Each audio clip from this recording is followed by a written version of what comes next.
ദൈവത്താൽ അവരുടെ പേര്. അപ്പൊ നമ്മുടെ കഥയിലെ നായിക ഇൻട്രൊഡ്യൂസ് ചെയ്യപ്പെടുക. അതിനുള്ള അറിയിപ്പുമായിട്ട് ഗബ്രിയേൽ വരുമ്പോ ബൈബിൾ വായിച്ചിട്ടുള്ളവന് മനസ്സിലാവുന്നു പ്രവാസം തീരുമായി. പ്രിയപ്പെട്ടവരെ, നമ്മൾ വചന പഠനത്തിലേക്ക് കടക്കാം. നമുക്ക് ഇന്ന് ഈ ലൂക്കായുടെ സുവിശേഷത്തിൻ്റെ വ്യത്യസ്തങ്ങളായ തലങ്ങൾ നമ്മൾ പഠിക്കുമ്പോൾ നമുക്ക് വലിയ ദൈവകൃപ പ്രാപിക്കാനായിട്ട് കഴിയും. അതുകൊണ്ട് നമ്മൾ വളരെ ശ്രദ്ധയോടുകൂടി വചനമെടുത്ത് ഡിസ്ട്രാക്ഷൻസ് ഒന്നും കൂടെ നന്നായിട്ട് നിങ്ങൾ നോട്ട് എഴുതണം, ബൈബിൾ തുറക്കണം, ബൈബിൾ ഇല്ലാത്തവർ സ്ക്രീനെ നോക്കി വായിക്കണം. അങ്ങനെ നമ്മൾ നല്ലൊരു അഭിഷേകം പ്രാപിക്കാൻ ഒരുങ്ങുകയാണ്. നമ്മൾ വായിച്ചത് ലൂക്ക പഠിച്ചത് കഴിഞ്ഞ എപ്പിസോഡിൽ, കഴിഞ്ഞ സെക്കൻഡ് സാറ്റർഡേ പഠിച്ചത് ലൂക്ക 1-ാം അധ്യായത്തിൻ്റെ 26 വരെയുള്ള വാക്യങ്ങളാണ്. അപ്പോൾ നമുക്കത് തുടരാൻ വേണ്ടി നമുക്ക് 21 മുതൽ ഒന്നുകൂടെ വായിക്കാം. 21 മുതൽ നമുക്കൊന്നുകൂടെ വായിക്കാം. ജനം സക്കറിയായെ കാത്ത് നിൽക്കുക ആയിരുന്നു. ദേവാലയത്തിൽ അവൻ വൈകുന്നതിനെപ്പറ്റി അവർ അത്ഭുതപ്പെട്ടു. പുറത്തു വന്നപ്പോൾ അവരോട് സംസാരിക്കുന്നതിന് സക്കറിയായിക്ക് കഴിഞ്ഞില്ല. ദേവാലയത്തിൽ വെച്ച് അവൻ ഏതോ ദർശനമുണ്ടായി എന്ന് അവർ മനസ്സിലാക്കി. അവൻ അവരോട് ആംഗ്യം കാണിക്കുകയും ഊമനായി കഴിയുകയും ചെയ്തു. അപ്പോൾ ഇനി ഒരു കാര്യം നമ്മൾ മനസ്സിലാക്കേണ്ടത്, ഇനി ഈ ഭാഗം ലൂക്ക നമ്മൾ പഠിക്കാനായിട്ട് അടുത്തൊരു തലത്തിലേക്ക് കയറുമ്പോൾ നമ്മളിനി ലൂക്ക പഴയ നിയമത്തിലെ പല സന്ദർഭങ്ങളും എടുത്ത് ഈ പുതിയ നിയമത്തിൽ സുവിശേഷത്തിൽ ഉപയോഗിക്കും. അപ്പോൾ സുവിശേഷത്തിൻ്റെ പല വാക്യങ്ങളുടെയും അർത്ഥം നമുക്ക് ഗ്രഹിക്കുന്നതിന് പഴയ നിയമത്തിലെ ആ സംഭവങ്ങളിലേക്ക് നമ്മൾ പോകും. അപ്പോൾ നമുക്ക് 1-2 കാര്യങ്ങൾ ആദ്യം ചിന്തിക്കാനുള്ളത്, ഈ പുതിയ നിയമം അവതരിപ്പിക്കുമ്പോൾ തന്നെ ഞാൻ കഴിഞ്ഞ പ്രാവശ്യം പറഞ്ഞോന്ന് ഞാൻ ഓർക്കുന്നില്ല, ലൂക്ക തുടങ്ങുന്നതും അവസാനിക്കുന്നതും അതിൻ്റെ ലൊക്കേഷൻ എവിടെയാണെന്നറിയാമോ? പറഞ്ഞായിരുന്നോ? ഞാൻ ദേവാലയത്തിലാണ്. ലൂക്കായുടെ സുവിശേഷം തുടങ്ങുന്നത് എവിടാണ്? ദേവാലയത്തിലാണ്, അല്ലേ? ദേവാലയത്തിൽ സക്കറിയായിക്ക് ദർശനം ഉണ്ടാകുമ്പോഴാണ്. ലൂക്ക തീരുന്നതോ? ലൂക്കായുടെ സുവിശേഷം 24 ലൂക്കായുടെ സുവിശേഷം തീരുന്നത് എന്താണ്? അവസാനത്തെ വാക്യം ലൂക്ക 24:53. അവർ ദൈവത്തെ സ്തുതിച്ചുകൊണ്ട് സദാസമയവും ദേവാലയത്തിൽ കഴിഞ്ഞുകൂടി. കണ്ടോ? അവർ ദൈവത്തെ സ്തുതിച്ചുകൊണ്ട് സദാസമയവും ദേവാലയത്തിൽ. അപ്പോൾ ലൂക്ക തുടങ്ങുന്നതും ദേവാലയത്തിലാണ്, ലൂക്ക അവസാനിപ്പിക്കുന്നതും ദേവാലയത്തിലാണ്. ഇനി അതുപോലെ തന്നെ നമ്മൾ കാണേണ്ട മറ്റൊരു പ്രധാനപ്പെട്ട കാര്യമാണ്, ഈ ലൂക്കായുടെ സുവിശേഷം ഈ നമ്മൾ വായിച്ച ഭാഗത്ത് സക്കറിയ വെളിയിലേക്ക് വരുമ്പോൾ ജനം എന്തിനാണ് സക്കറിയയെ കാത്തു നിൽക്കുന്നത്? What do you think? എന്താ നിങ്ങളുടെ ഒരു അഭിപ്രായം? എന്താ ജനം എന്തിനാണ് സക്കറിയയെ കാത്തു നിൽക്കുന്നത്? ആശീർവാദത്തിന് വേണ്ടിയാണ്. അതായത് പുരോഹിതൻ രാവിലെയും വൈകുന്നേരവും ബലി അർപ്പിച്ചു കഴിഞ്ഞാൽ ഇറങ്ങി വന്നിട്ട് ജനത്തെ ആശീർവദിക്കും. അപ്പം ആശീർവാദത്തിന് വേണ്ടിയാണ് ജനം കാത്തു നിൽക്കുന്നത്. എന്നാൽ ഈ ആശീർവാദം കൊടുക്കാൻ സക്കറിയായിക്ക് പറ്റുന്നില്ല. അവൻ ഊമനായിപ്പോയി, പരിഭ്രാന്തനായിപ്പോയി, ഭയപ്പെട്ടു പോയി. അതാണ് അവർ പറയുന്നത്, അവൻ എന്തോ അകത്ത് വെച്ച് സംഭവിച്ചിട്ടുണ്ടെന്ന് അവർ മനസ്സിലാക്കുന്നത്. അപ്പോൾ ഇവിടെ ലൂക്ക നമ്മളോട് പറയാൻ ശ്രമിക്കുകയാണ്, പഴയ നിയമത്തിലെ പൗരോഹിത്യത്തിന്, ശ്രദ്ധിക്കുക, പഴയ നിയമത്തിലെ പൗരോഹിത്യത്തിന് ജനത്തെ ആശീർവദിക്കാനുള്ള കപ്പാസിറ്റി ഇല്ലാതായി. പഴയ നിയമത്തിലെ പൗരോഹിത്യത്തിന് ജനത്തെ ആശീർവദിക്കാനുള്ള ആ കഴിവ് അല്ലെങ്കിൽ ആ കൃപ ഇല്ലാതായി. പകരം നമ്മൾ ലൂക്കാ സുവിശേഷം അവസാനിക്കുമ്പോൾ കാണുന്നത് 24:51 വായിച്ചേ. 24:51 ലൂക്ക 24:51 24:51 അനുഗ്രഹിച്ചുകൊണ്ടിരിക്കെ അവൻ അവരിൽ നിന്ന് മറയുകയും സ്വർഗത്തിലേക്ക് അപ്പോൾ ആ പൗരോഹിത്യത്തിൻ്റെ സ്ഥാനത്ത് നിത്യപുരോഹിതനായ യേശു അവരെ അനുഗ്രഹിക്കുന്നതാണ് ലൂക്കായുടെ സുവിശേഷത്തിൻ്റെ ഉപസംഹാരം. തുടങ്ങിയപ്പോൾ പഴയ നിയമത്തിലെ പൗരോഹിത്യം ഊമനായിപ്പോയ ഒരു സംഭവം പറഞ്ഞുകൊണ്ട് തുടങ്ങി, അവസാനിപ്പിക്കുമ്പോൾ നിത്യപുരോഹിതനായ യേശു അനുഗ്രഹിച്ചുകൊണ്ട് ലൂക്ക അവസാനിപ്പിച്ചു. ലൂക്ക പറയാൻ ശ്രമിക്കുകയാണ്, അതായത് നമുക്ക് ദൈവം വാഗ്ദാനം ചെയ്ത എല്ലാ ആശീർവാദവും നമുക്ക് ഇനി വരുന്നത് ആരിലൂടാണ്? യേശുവിലൂടാണ്. അവൻ്റെ നാമത്തിൽ എല്ലാ വാഗ്ദാനങ്ങളും നമുക്ക് അതേ എന്നാണ്. നിങ്ങൾക്ക് 2 കൊരിന്തോസ് അധ്യായം 1 എടുക്കുക. 2 കൊരിന്തോസ് അധ്യായം 1 വാക്യം 20. 2 കൊരിന്തോസ് അധ്യായം 1 വാക്യം 20. കിട്ടിയവരെന്നുറക്കെ വായിച്ചേ. 2 കൊരിന്തോസ് അധ്യായം 1 വാക്യം 20. ദൈവത്തിൻ്റെ സകല വാഗ്ദാനങ്ങളും ക്രിസ്തു യേശുവിൽ അതെ എന്ന് തന്നെ. എന്നോടൊന്ന് വായിച്ചേ. ദൈവത്തിൻ്റെ സകല വാഗ്ദാനങ്ങളും ക്രിസ്തു യേശുവിൽ അതെ എന്നാണ്. അതായത് ബൈബിളിൽ മൊത്തം 8500ഓളം വാഗ്ദാനങ്ങളുണ്ട്. എത്ര വാഗ്ദാനങ്ങളുണ്ട്? 8500ഓളം, 8500ഓളം വാഗ്ദാനങ്ങൾ, പ്രോമിസസ് ബൈബിളിലുണ്ട്. ഈ ബൈബിളിലെ ഓരോ പ്രോമിസും യേശു ക്രിസ്തുവിൽ യേസ് എന്നാണ്. എന്ന് പറഞ്ഞാൽ എന്താ അർത്ഥം? ക്രിസ്തു യേശുവിലേക്ക് ഒരാൾ വരുമ്പോൾ പഴയ നിയമത്തിലെ എല്ലാ പ്രവചനങ്ങളും യേശുവിൽ അയാൾക്ക് യേസാണ്. യേശുവിൽ അയാൾക്ക് യേസാണ് എന്ന് പറഞ്ഞാൽ എന്ത് മനസ്സിലായി? ക്രിസ്തുവിലൂടെ അയാൾക്ക് പഴയ നിയമത്തിലെ 8500 വാഗ്ദാനങ്ങളും കിട്ടും. അതാണ് എൻ്റെ അർത്ഥം. ക്രിസ്തുവിൽ എല്ലാ വാഗ്ദാനങ്ങളും യേസ് എന്നാണ്. അതുകൊണ്ടാണ് ഞങ്ങൾ ദൈവമഹത്വത്തിന് അവൻ വഴി ആമേൻ പറയുന്നത്. എന്ന് പറഞ്ഞാൽ ക്രിസ്തുവിൽ വിശ്വസിക്കുന്ന ഞങ്ങൾ പഴയ നിയമത്തിൽ ഏത് വാഗ്ദാനം കേട്ടാലും അപ്പോൾ ആമേൻ പറയുന്നത് ഞങ്ങളുടെയാണ് അവകാശം. അതുകൊണ്ടാണ്.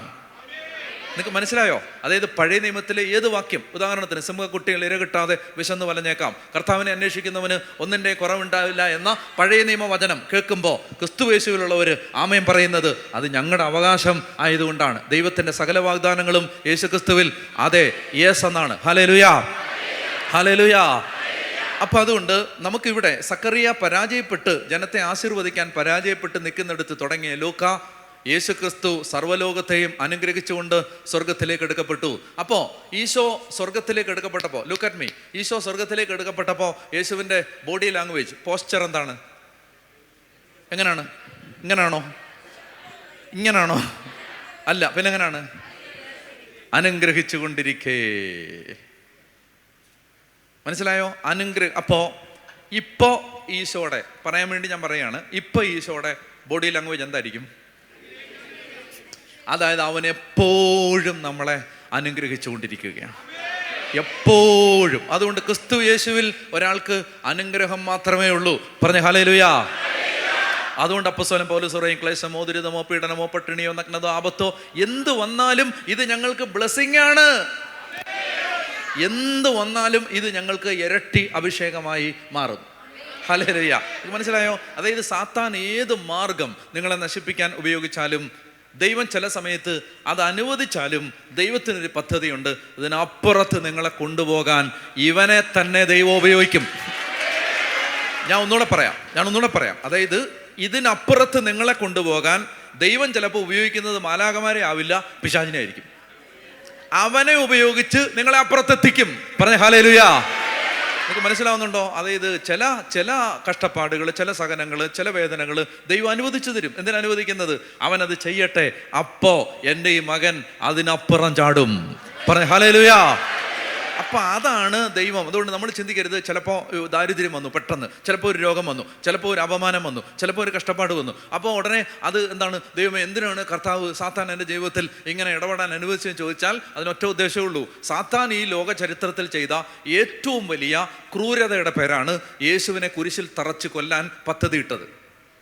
സാത്താൻ ഈ ലോകത്തിൽ ചെയ്ത the most inhuman action ever happened in history by satanic influence is the crucifixion of Jesus Christ. യേശു ക്രിസ്തുവിൻ്റെ കുരിശുമരണമാണ് സാത്താൻ പദ്ധതിയിട്ട ഈ ലോകത്തിലെ ഏറ്റവും ഹീനമായ സംഗതി. പക്ഷേ ആ കുരിശിലൂടാണ് ദൈവം എന്നെയും നിന്നെയും രക്ഷിച്ചത്. ഹല്ലേലൂയ. മനസ്സിലായോ? അവനൊരുക്കി അതേ കെണി അവൻ്റെ തല തകർക്കാനുള്ള ആയുധമാക്കി ദൈവം മാറ്റി. മനസ്സിലാവുന്നുണ്ടോ? അവനൊരുക്കിയ അതേ കെണി. മനസ്സിലായോ? നിങ്ങളുടെ പിള്ളേരെ പിടിക്കാൻ, നിങ്ങളുടെ വീട്ടിൽ പിടിക്കാൻ, നിങ്ങളുടെ ജീവിത പങ്കാളിയെ പിടിക്കാൻ, നിങ്ങളുടെ ഭാര്യയെ പിടിക്കാൻ, നിങ്ങളുടെ കുഞ്ഞുങ്ങളെ പിടിക്കാൻ പിശാചൊരു വഴിയൊരുക്കുമ്പോൾ നിങ്ങൾ ചിന്തിക്കരുത് ഇതെന്തിനാണ് ദൈവം അനുവദിച്ചത്. ദൈവം അനുവദിച്ചത് നിന്റെ കുടുംബത്തിൽ അവൻ്റെ തല തകർക്കാൻ അവനെ തന്നെ ദൈവം ഉപയോഗിക്കും. പറഞ്ഞ ഹല്ലേലൂയാ. പറഞ്ഞ ഹല്ലേലൂയാ. അതുകൊണ്ട് ഒരു ദിവസത്തെ ജീവിതം കണ്ട് ഒന്നും വിലയിരുത്തരുത്. 10 ദിവസത്തെ ജീവിതം കണ്ട് ഒന്നും വിലയിരുത്തരുത്. 10 മാസത്തെ ജീവിതം കണ്ട് ഒന്നും വിലയിരുത്തരുത്. 10 വർഷത്തെ ജീവിതം കണ്ട് ഒന്നും വിലയിരുത്തരുത്. എല്ലാം ഒടുവിൽ ഈ ശവപ്പെട്ടിയിൽ കിടത്തുന്നത് വരെ ഒന്നിനെക്കുറിച്ചും ഒരു വിധി പറയരുത്. അവസാനമേ അറിയൂ എന്തായിരുന്നു അവൻ്റെ അത്യുന്നതമായ പദ്ധതി എന്ന്. അവസാനമേ അറിയൂ. പറഞ്ഞ ഹല്ലേലൂയാ. മനസ്സിലാവുന്നുണ്ടോ? അവസാനമേ അറിയൂ. അപ്പോൾ ഇപ്പം ഒന്നും മനസ്സിലാവില്ല. അപ്പോൾ നിങ്ങൾ വിചാരിക്കരുത് എന്തെങ്കിലും പെട്ടെന്ന് പള്ളിയിൽ പോയി 10 ദിവസം കഴിഞ്ഞപ്പോൾ പെട്ടെന്നൊരു വിഷമം വന്നാൽ അയ്യോ ദൈവം ഇടപെടുന്നില്ലേ എന്ന് ചിന്തിക്കരുത്. നിന്റെ ബുദ്ധിയല്ല ദൈവത്തിൻ്റെ ബുദ്ധി. യെശയ്യാ 55:10 വായിക്ക്. യെശയ്യാ 55:10. നിന്റെ ബുദ്ധിയല്ല ദൈവത്തിൻ്റെ ബുദ്ധി, നിന്റെ ചിന്തയല്ല ദൈവത്തിൻ്റെ ചിന്ത, നിന്റെ പദ്ധതിയല്ല ദൈവത്തിൻ്റെ പദ്ധതി. പറഞ്ഞ യെശയ്യാ 55:10 വായിക്കേ. യെശയ്യാ 55:9 വായിക്കാം. 9. കർത്താവ് അരുളി ചെയ്യുന്നു, ആകാശം ഭൂമിയേക്കാൾ ഉയർന്നു നിൽക്കുന്നു, ആകാശം ഭൂമിയേക്കാൾ ഉയർന്നു നിൽക്കുന്നു, അതുപോലെ എൻ്റെ വഴികളും ചിന്തകളും നിങ്ങളുടേതിനേക്കാൾ ഉന്നതമാണ്. നിങ്ങൾ ചിന്തിക്കുന്ന പോലല്ല ദൈവം ചിന്തിക്കുന്നത്, ഞാൻ ചിന്തിക്കുന്ന പോലല്ല ദൈവം ചിന്തിക്കുന്നത്. ദൈവത്തിൻ്റെ ചിന്തകൾ, നിങ്ങളുടെ വഴികളും എൻ്റെ ആകാശം ഭൂമിയിൽ നിന്ന് ഉയർന്നു നിൽക്കുന്നത് പോലെ എൻ്റെ വഴികളും എൻ്റെ ചിന്തകളും നിങ്ങളുടേതിനേക്കാൾ ഉന്നതമാണ്. ഹല്ലേലൂയാ, ഹല്ലേലൂയ. ദൈവത്തിൻ്റെ പദ്ധതികൾ നമ്മുടേതിനേക്കാൾ ഉന്നതമാണ്. പ്രിയപ്പെട്ടവരെ, അതുകൊണ്ട് നിങ്ങൾ മനുഷ്യരെ ഒന്നും പേടിക്കരുത്, മനുഷ്യരെ ഒന്നും പേടിക്കരുത്. മനസ്സിലായോ? നമ്മൾ മനുഷ്യരെന്ന് അവരങ്ങനെ ചെയ്യുന്നു, ഇവരിങ്ങനെ ചെയ്യുന്നു, നമ്മളൊന്നും പതറരുത്. കാരണം ദൈവം ഇതിൻ്റെ ഒരു 10 സ്റ്റെപ്പ് അപ്പുറം കണ്ടിട്ടാണ് കർത്താവ് ചിരിച്ചുകൊണ്ട് നിൽക്കുന്നത്. കർത്താവ് പറയുന്നത് ഇപ്പം എന്താ ഇടപെടാത്ത എന്ന് ചോദിക്കുമ്പോൾ കർത്താവ് പറയാണ്, നീ ഒന്ന് വെയിറ്റ് ചെയ്യ്, ഞാൻ ഇതിൻ്റെ അവസാനം കണ്ടിട്ട് നിൽക്കുന്നവനാ. മനസ്സിലായോ? അതായത് ദൈവം കാണുന്നത് നമ്മുടെ ഇപ്പോഴല്ല, നമ്മുടെ നാളെയാണ്. ഞാൻ ഒന്നുകൂടെ പറയാം. ദൈവം കാണുന്നത് നമ്മുടെ ഇന്നല്ല, നമ്മുടെ നാളെയാണ് ദൈവം കാണുന്നത്. നിങ്ങൾ എന്നെ ശ്രദ്ധിച്ചേ. എനിക്ക് വരയ്ക്കാൻ ബോർഡില്ല, ഇങ്ങോട്ട് നോക്ക്. അതായത് ഞാൻ അന്തരീക്ഷത്തിൽ വരയ്ക്കാൻ പോവാം. ഇത് ഇങ്ങനെ നമ്മുടെ ചരിത്രം എന്ന് പറഞ്ഞാൽ മനുഷ്യൻ തുടക്കം. ഇങ്ങനെ വെച്ചോ, ആദം ഹൗവ, എൻ്റെ ഈ കൈ എന്താണ്? ആദം ഹൗവ. ലോകാവസാനം ഈശോയുടെ 2ാം വരവ്, എൻ്റെ ഈ കൈ. കാണാവോ? മനസ്സിലായോ? ആദം ഹൗവ, ഈശോയുടെ 2ാം വരവ്. ഇതാണ് ചരിത്രം. ഇവിടുന്ന് ഒരു വര വരച്ചാൽ ഇതാണ് ചരിത്രം. യേശു ഈ സമയത്തിന് അകത്താണോ പുറത്താണോ? യേശു ഈ വരയുടെ അകത്താണോ വെളിയിലാണോ? ദൈവം നിത്യനാണ്. ദൈവം ഈ സമയത്തിനകത്ത് പ്രവർത്തിക്കുന്നുണ്ട്. പക്ഷെ ദൈവം സമയത്താൽ ബന്ധിതമല്ല. കർത്താവ് നിത്യനാണ്, ദൈവം ഇതിന് വെളിയിലാണ്. ദൈവം ഇതിന് പുറത്താണ്. കാണുന്നുണ്ടോ നിങ്ങൾ? ദൈവം ഇതിന് പുറത്താണ്. ഇതിന് വെളിയിൽ നിൽക്കുന്നവന് ഇതിൻ്റെ തുടക്കം അറിയാം, ഒടുക്കവും അറിയാം. അറിയത്തില്ലേ? ഞാൻ 4ാമത്തെ നില നിൽക്കുകയാണ്. നിങ്ങൾ അവിടുന്ന് നടന്ന് അങ്ങോട്ട് പോയി അവിടെ ഒരു കുഴി വീഴുന്നു. മനസ്സിലായില്ലേ? എനിക്ക് മേളിൽ നിൽക്കുന്നവന് അതിൻ്റെ തുടക്കവും ഞാൻ കണ്ടിട്ടുണ്ട്, അതിൻ്റെ ഒടുക്കവും കണ്ടിട്ടുണ്ട്. മനസ്സിലായേ? നിങ്ങൾ തുടങ്ങിയതും ഞാൻ കണ്ടു, നിങ്ങൾ കുഴി വീണതും ഞാൻ കണ്ടില്ലേ എന്ന് പറഞ്ഞ പോലാണ് ഈ തുടക്കവും ഒടുക്കവും. ഈ ഇതിന് പുറത്ത് നിൽക്കുന്നതിന്, സമയത്തെ സൃഷ്ടിച്ച ദൈവത്തിന്, സമയത്തിൻ്റെ പുറത്ത് നിൽക്കുന്ന ദൈവത്തിന് സമയത്തിൻ്റെ ആരംഭവും കാണാം, അവസാനവും കാണാം. ചരിത്രത്തിന് വെളിയിൽ നിൽക്കുന്ന ദൈവത്തിന് ചരിത്രത്തിൻ്റെ തുടക്കവും കാണാം, ഒടുക്കവും കാണാം. ചരിത്രത്തിൻ്റെ ഒരു പ്രത്യേക സമയത്ത് നിന്ന് കരയുന്ന നമ്മളോട് പറയാണ്, നീ കരയണ്ട, ഇതിൻ്റെ ഒടുക്കം ഞാൻ കണ്ടിട്ടാണ് ഞാൻ ഇവിടെ നിൽക്കുന്നത്. പറഞ്ഞേ ഹല്ലേലൂയ. മനസ്സിലായോ? നിനക്ക് ഇന്ന് എന്ത് സംഭവിക്കുന്നു എന്നുള്ളതല്ല, നാളെ നീ എന്താവും എന്നുള്ളതാണ് എൻ്റെ കൺസേൺ. ഹല്ലേലൂയ. അതിന് ഇപ്പോഴത്തെ നിൻ്റെ കഷ്ടപ്പാടുകൾ സഹായിക്കുമെങ്കിൽ ചിലപ്പോൾ ഞാൻ നിന്നോട് പറയും, ഈ കഷ്ടപ്പാടിലൂടെ പോകാൻ പറയും. അതുകൊണ്ടാണ് ദൈവത്തെ റോമർ 8:26 28 എന്താണ്? ദൈവത്തെ സ്നേഹിക്കുന്നവർക്ക്, റോമർ 8:28, ദൈവത്തെ സ്നേഹിക്കുന്നവർക്ക്, അവിടുത്തെ പദ്ധതി അനുസരിച്ച് വിളിക്കപ്പെട്ടവർക്ക് അവിടുന്ന് സകലതും നന്മയ്ക്കായി പരിണമിപ്പിക്കും എന്നാണ്. എല്ലാം നന്മയ്ക്കായി തരുമെന്നല്ല, നന്മയ്ക്കായി പരിണമിപ്പിക്കും. പതുക്കെ സകലതും നന്മയായിട്ട് മാറും. അപ്പോൾ അതുകൊണ്ട് ഞാൻ പറഞ്ഞെന്തെന്നറിയാമോ?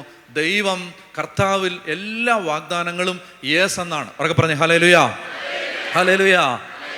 ഇനി ഈ ഭാഗം അവസാനിപ്പിച്ച് അടുത്തതിലേക്ക് പോകുന്നതിന് മുമ്പ് 2ാമതൊരാശയം കൂടി നിങ്ങൾ ഗ്രഹിക്കാനുണ്ട്. 2ാമത്തെ ആശയം ഇതാണ്. അതായത് ദൈവം തൻ്റെ പദ്ധതി പൂർത്തിയാക്കാൻ ഒരുങ്ങുമ്പോൾ ഇവിടെ നമ്മൾ കുറേ അധികം മനുഷ്യരെ ലൂക്ക പരിചയപ്പെടുത്തുകയാണ്. ഇതുവരെ നമ്മൾ കണ്ട മനുഷ്യരുടെ പേര് പറയാം. 1 സക്കറിയ, 2 എലിസബത്ത്, 3 ഇനി നമ്മൾ കാണാൻ പോകുന്നത് പരിശുദ്ധ അമ്മ, 4 ശിമയോൻ, 5 ഹന്ന, 6 സ്നാപക യോഹന്നാൻ. ഇല്ലേ? ഇപ്പം എത്ര പേരായി? ഒരാളെ നിങ്ങൾ വിട്ടുപോകാൻ പാടില്ലാത്ത ഒരാളെ നിങ്ങൾ വിട്ടുപോയി. യോസേപ്പ് പിതാവ്. മനസ്സിലായോ? യോസേപ്പ് പിതാവ്. അപ്പോൾ Mariyam, Joseph, Sakkariya, Elizabeth, Shimayon, Hannah, പിന്നാരാ? സ്നാപക യോഹന്നാൻ. മൊത്തം 7 ഈ 7 പേരെ ലൂക്ക ആദ്യം പരിചയപ്പെടുത്തുകയാണ്. പരിചയപ്പെടുത്തുന്നതിലൂടെ വായനക്കാരായ നമ്മളോട് ലൂക്ക പറയുകയാണ്, ദൈവം, കേൾക്കണേ, ദൈവം ഒരു പ്രവൃത്തി ലോകത്ത് ചെയ്യാൻ പോകുമ്പോൾ അതിന് ദൈവം കൗണ്ട് ചെയ്യുന്നത്, ദൈവം ഉപയോഗിക്കാൻ പോകുന്നത് വിശ്വസ്തരായ മനുഷ്യരെയാണ്. വിശ്വസ്തരായ, നല്ലപോലെ കേൾക്കണം, നല്ലപോലെ ശ്രദ്ധിക്കണം. എന്താണെന്നറിയാമോ? ദൈവം ഈ രാജ്യത്ത്, ഈ ദേശത്ത്, ഈ കുടുംബത്തിൽ, ഈ സഭയിൽ ഒരു പ്രവൃത്തി നടത്താൻ ദൈവം ഉറ്റുനോക്കുന്നത് എങ്ങനെയെങ്കിലും ജീവിക്കുന്നവരെ അല്ല, വിശ്വസ്തരായി ജീവിക്കുന്നവരെയാണ്. അവരാണിതിൻ്റെ വിറക്, അവരാണിതിൻ്റെ ഇന്ധനം. വിരുന്ന് മേശയിൽ ദൈവകൃപയുടെ വിഭവങ്ങൾ വിളമ്പി വെക്കുമ്പോൾ അതിനുവേണ്ടി എരിഞ്ഞ് കത്തിയ വിശ്വസ്തതയുടെ വിറക് കൊള്ളികളാവാൻ ദൈവം നമ്മളെ വിളിക്കുന്നുണ്ട്. ഞാൻ പറഞ്ഞ മനസ്സിലായോ എന്താന്ന്? ദൈവം തൻ്റെ കൃപയുടെ അത്താഴമേശ ഒരുക്കുമ്പോൾ അത് ഒരുക്കാൻ എരിഞ്ഞ് കത്തിയ വിറക് കൊള്ളികളാവാൻ, വിശ്വസ്തരായ വിറക് കൊള്ളികളാവാൻ ദൈവം നമ്മളെ വിളിക്കുന്നുണ്ട്. അതുകൊണ്ട് ഈ സുവിശേഷം പഠിക്കുമ്പോൾ ലൂക്ക നമ്മളോട് പറയാണ്, നാളെ ദൈവം തൻ്റെ തിരുവെഴുത്തിൻ്റെ കഥ എഴുതുമ്പോൾ അതിൽ നിങ്ങളുടെ പേരുണ്ടാവണം, അതിനകത്ത് ബേബിച്ചേട്ടൻ്റെ പേരുണ്ടാവണം, അതിന് മോടെ പേരുണ്ടാവണം, നിൻ്റെ പേരുണ്ടാവണം. മനസ്സിലായോ? മറിയത്തിൻ്റെയും ജോസഫിൻ്റെയും ഹന്നായുടെയും ശിമയോൻ്റെയും സാമയോഹന്നാൻ്റെയും സക്കരയുടെയും എലിസബത്തിൻ്റെയും സ്ഥാനത്ത് എൻ്റെയും നിൻ്റെയും പേര് എഴുതി ചേർക്കപ്പെടണം. അതിനെന്ത് ചെയ്യണം? അതിന് വിശ്വസ്തരായിട്ട് ജീവിക്കണം, വിശ്വസ്തരായിട്ട് ജീവിക്കണം. പറഞ്ഞ ഹല്ലേലൂയാ, പറഞ്ഞ ഹല്ലേലൂയാ, ഹല്ലേലൂയാ. അപ്പോൾ ഇത്രയും കാര്യങ്ങൾ പറഞ്ഞിട്ട് നമുക്ക് അടുത്ത ഭാഗത്തേക്ക് കടക്കാം. ഈശോയുടെ ജനനത്തെക്കുറിച്ച് മാതാവിന് നൽകുന്ന അറിയിപ്പ് അല്ലേ, അത് നമുക്ക് വായിക്കാം. അപ്പോൾ വാക്യം എത്രയാണ്? 26 വായിക്കാം. 6-ാം മാസം ഗബ്രിയേൽ ദൂതൻ ഗലീലയിൽ നസറത്ത് എന്ന പട്ടണത്തിൽ ദാവീദിൻ്റെ വംശത്തിൽപ്പെട്ട ജോസഫ് എന്ന് പേരായ പുരുഷനുമായി വിവാഹ നിശ്ചയം ചെയ്തിരുന്ന കന്യകയുടെ അടുത്തേക്ക് ദൈവത്താൽ അയക്കപ്പെട്ടു. മറിയം എന്നായിരുന്നു അവളുടെ പേര്. അപ്പോൾ ആരാണ് അയക്കപ്പെട്ടത്? ഗബ്രിയേൽ. ഈ ക്യാരക്ടറിനെ നേരത്തെ പരിചയമുണ്ടോ? ഗബ്രിയേൽ എവിടാ? ഗബ്രിയേൽ മാലാഖയെ നിങ്ങൾക്ക് എവിടാണ് മുൻപരിചയം?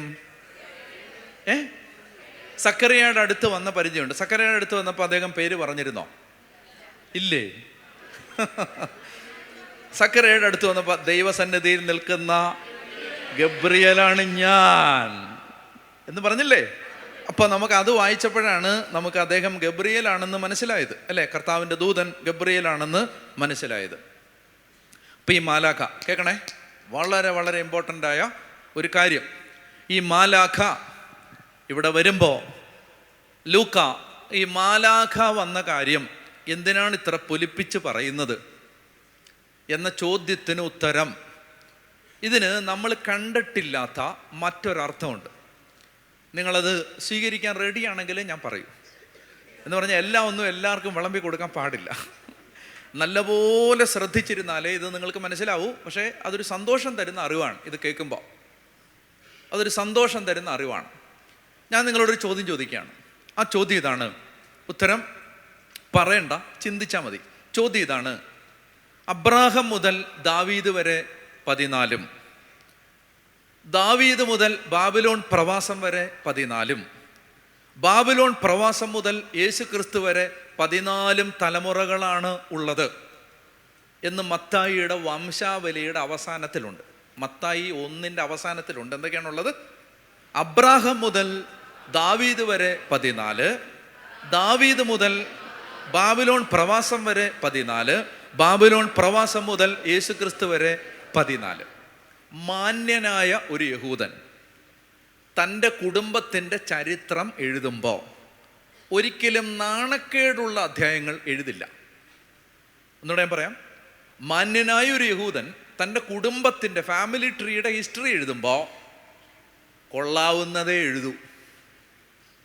മനസ്സിലാവുന്ന? ഉദാഹരണത്തിന് ബൈബിളിൽ രാജാക്കന്മാരുടെ പുസ്തകത്തിൽ പറഞ്ഞ അതേ കഥയാണ് ദിനവൃത്താന്ത പുസ്തകത്തിൽ പറയുന്നത്. രാജാക്കന്മാരുടെ പുസ്തകത്തിൽ പറഞ്ഞ അതേ കഥയാണ് ദിനവൃത്താന്ത പുസ്തകത്തിലും. റെപ്പറ്റീഷനാണ്. പക്ഷെ സൂക്ഷിച്ച് വായിച്ചാൽ കാണാം, രാജാക്കന്മാരുടെ പുസ്തകത്തിൽ ദാവീദ് പാപം ചെയ്തത് പറഞ്ഞിട്ടുണ്ട്, ദിനവൃത്താന്തത്തിൽ പറഞ്ഞിട്ടില്ല. ദിനവൃത്താന്തം വായിച്ചാൽ ദാവീദ് വളരെ നല്ലവനാണ്, രാജാക്കന്മാർ വായിച്ചാലേ ദാവീദിൻ്റെ ഗ്രേ ഷെയ്ഡുകൾ കാണാൻ പറ്റും. അപ്പം അതിൻ്റെ അർത്ഥം യൂദാ രാജാക്കന്മാരെ അവരുടെ നന്മകൾ മാത്രം പറഞ്ഞ് എഴുതിയ ഗ്രന്ഥമാണ് ദിനവൃത്താന്ത പുസ്തകം. അതിൻ്റെ ഒരു ഉദ്ദേശമുണ്ട്, അത് പിന്നെ അതൊക്കെ പോട്ടെ. അപ്പോൾ ഞാൻ പറഞ്ഞു വരുന്നത്, യഹൂദൻ എപ്പോഴും തൻ്റെ ഹിസ്റ്ററി പറയുമ്പോൾ അവൻ കൊള്ളരുതാത്ത എപ്പിസോഡൊന്നും പറയില്ല. യഹൂദൻ്റെ ചരിത്രത്തിലെ ഏറ്റവും നാണക്കേടുള്ള അധ്യായമായിരുന്നു പ്രവാസത്തിലേക്ക് പോയത്. ബാബിലോൺ പ്രവാസത്തിലേക്ക് പോയത് അവൻ്റെ ജീവിതത്തിലെ the most shameful episode in the history of A juice was exile. അപ്പോൾ അവൻ അത് എഴുതില്ല. പക്ഷെ മത്തായി എഴുതുമ്പോൾ ബാബിലോൺ പ്രവാസം വരെ, ബാബിലോൺ പ്രവാസം മുതൽ എന്തിനെഴുതി എന്നൊരു ചോദ്യം മനസ്സിലിട്ടിരിക്കുക. അപ്പോൾ എന്തിനേശുവിൻ്റെ വംശാവലിയിൽ പ്രവാസത്തെ കൊണ്ടുവന്നു? ചോദ്യം കിട്ടിയല്ലോ, ഉത്തരം വേണ്ട ഇപ്പൊ തൽക്കാലം. ചോദ്യം കിട്ടിയോ? ചോദ്യം കിട്ടിയോ? അന്ന് പറ, എന്താ ചോദ്യം? മത്തായി പാരമ്പര്യങ്ങൾക്ക് വിരുദ്ധമായി എന്തിനേശുവിൻ്റെ വംശാവലിയിൽ പ്രവാസം എന്ന നാണക്കെട്ട ചാപ്റ്റർ എഴുതി ചേർത്തു? ചോദ്യം ഇതാണ്. ക്ലിയറായോ? ഉത്തരം ഇപ്പോൾ പറയണ്ട. അതിനൊരു പശ്ചാത്തലമുണ്ട്. ആ പശ്ചാത്തലം അറിയണമെങ്കിൽ ദാനിയേൽ പ്രവചനം 9-ാം അധ്യായം വായിക്കണം. ആ പശ്ചാത്തലം അറിയണമെങ്കിൽ ദാനിയേൽ പ്രവചനം 9-ാമത്തെ അധ്യായം വായിക്കണം. 9:1 മുതൽ വായിക്കാം. ദാനിയേൽ 9:1 മുതൽ. അഹസ്വേരൂസിൻ്റെ മകനും, സ്ക്രീനെ നോക്കി എല്ലാവരും വായിക്കണം, കാരണം ഇത് ഡിഫിക്കൽട്ട് ടെക്സ്റ്റ് ആണ്, എല്ലാവരും വായിക്കണം, ഉച്ചത്തിൽ വായിക്കാം. അഹസ്വേരൂസിൻ്റെ മകനും ജനനം കൊണ്ട് മേദിയാക്കാരനും കൽദായരുടെ ദേശത്തെ രാജാവുമായിരുന്ന ദാരിയൂസിൻ്റെ 1-ാം ഭരണവർഷം. അടുത്തത് അവൻ്റെ വാഴ്ചയുടെ 1-ാം വർഷം ദാനിയേലായ ഞാൻ ജെറമിയ പ്രവാചകന് കർത്താവിൽ നിന്നുണ്ടായ അരുളപ്പാടനുസരിച്ച് ജെറുസലേം നിർജ്ജനമായി കിടക്കേണ്ട 70 വർഷങ്ങളെക്കുറിച്ച് വിശുദ്ധ ലിഖിതങ്ങളിൽ വായിക്കുകയും അതിനെപ്പറ്റി. അപ്പോൾ 1-ാമത്തെ ഇൻഫർമേഷൻ, ഈ ദാനിയേൽ ഇതിനെക്കുറിച്ച് വായിക്കുകയും ചിന്തിക്കുകയും ചെയ്തത് എപ്പോൾ? ദാരിയൂസിൻ്റെ വാഴ്ചയുടെ 1-ാം വർഷം എന്ന് പറഞ്ഞാൽ നിങ്ങൾക്ക് മനസ്സിലാവാൻ വേണ്ടി ഞാൻ പറയുകയാണ്, ബാബിലോൺ പ്രവാസം ആരംഭിച്ചിട്ട് 70 കൊല്ലം ആകുമ്പോൾ, പ്രവാസം 70 കൊല്ലം എത്തുമ്പോൾ, ഇത്രയും കിട്ടിയോ? കേൾക്കുന്നുണ്ടോ? ഉറക്കം വരുന്നോ? പ്രവാസം 70 കൊല്ലം എത്തുമ്പോൾ ദാനിയേൽ ചിന്തിക്കുകയാണ്. എന്താ ചിന്തിച്ചത്? നോക്ക്, എന്താ ചിന്തിച്ചേ? എന്തിനെ കുറിച്ച് ചിന്തിച്ചേ? വെറുതെ ഇരിക്കരുത്, ഇങ്ങനെ വായിക്കേ. ജെറുസലേം നിർജ്ജനമായി കിടക്കേണ്ട 70 വർഷങ്ങളെക്കുറിച്ച് വിശുദ്ധ ലിഖിതങ്ങളിൽ വായിക്കുകയും ഇതിനെക്കുറിച്ച് പറഞ്ഞത് ജെറമിയായാണ്. ജെറമിയ പറഞ്ഞ എന്തെന്നറിയാമോ? ജെറമിയ പറഞ്ഞു, പ്രവാസം ആരംഭിച്ച് 70 കൊല്ലം വരെ നാട് ശൂന്യമായി കിടക്കും. 70 കൊല്ലം കഴിയുമ്പോൾ ദൈവം ജനത്തെ പ്രവാസത്തിൽ നിന്ന് മോചിപ്പിച്ച് തിരികെ കൊണ്ടുവരും. ഇതാരിലൂടെയാണ് വെളിപ്പെടുത്തിയത്? ജെറമിയായിലൂടെ. കേൾക്കുന്നുണ്ടോ? ജെറമിയായിലൂടെ വെളിപ്പെടുത്തി. അങ്ങനെ ജെറമിയായിലൂടെ വെളിപ്പെടുത്തിയ ഈ കാര്യത്തെക്കുറിച്ച് ചിന്തിച്ചുകൊണ്ടിരിക്കുകയാണ്. ഇപ്പം ഇത് ചിന്തിക്കാൻ എന്താ കാര്യം? 70 കൊല്ലം ആയി, ദൈവം ജനത്തെ മോചിപ്പിക്കുന്ന ലക്ഷണമൊന്നും കാണുന്നില്ല. 70 കൊല്ലമായി. അപ്പം അതിനെക്കുറിച്ച് അവൻ ആകുലപ്പെടുകയും ചിന്തിക്കുകയും ചെയ്തു. ഉത്തരം കിട്ടിയോ? അപ്പം ഇത് മനസ്സിൽ വെച്ചിട്ട് അവൻ എന്ത് ചെയ്തു? ഒരു പ്രാർത്ഥന അങ്ങ് പ്രാർത്ഥിച്ചതാണ്. അടുത്ത പാരഗ്രാഫ്, അടുത്ത വാക്യം വായിച്ചേ. അപ്പോൾ ഞാൻ ചാക്കുടുത്ത് ചാരം പൂശി ഉപവസിച്ച് ദൈവമായ കർത്താവിനോട് തീക്ഷ്ണമായി പ്രാർത്ഥിച്ചു.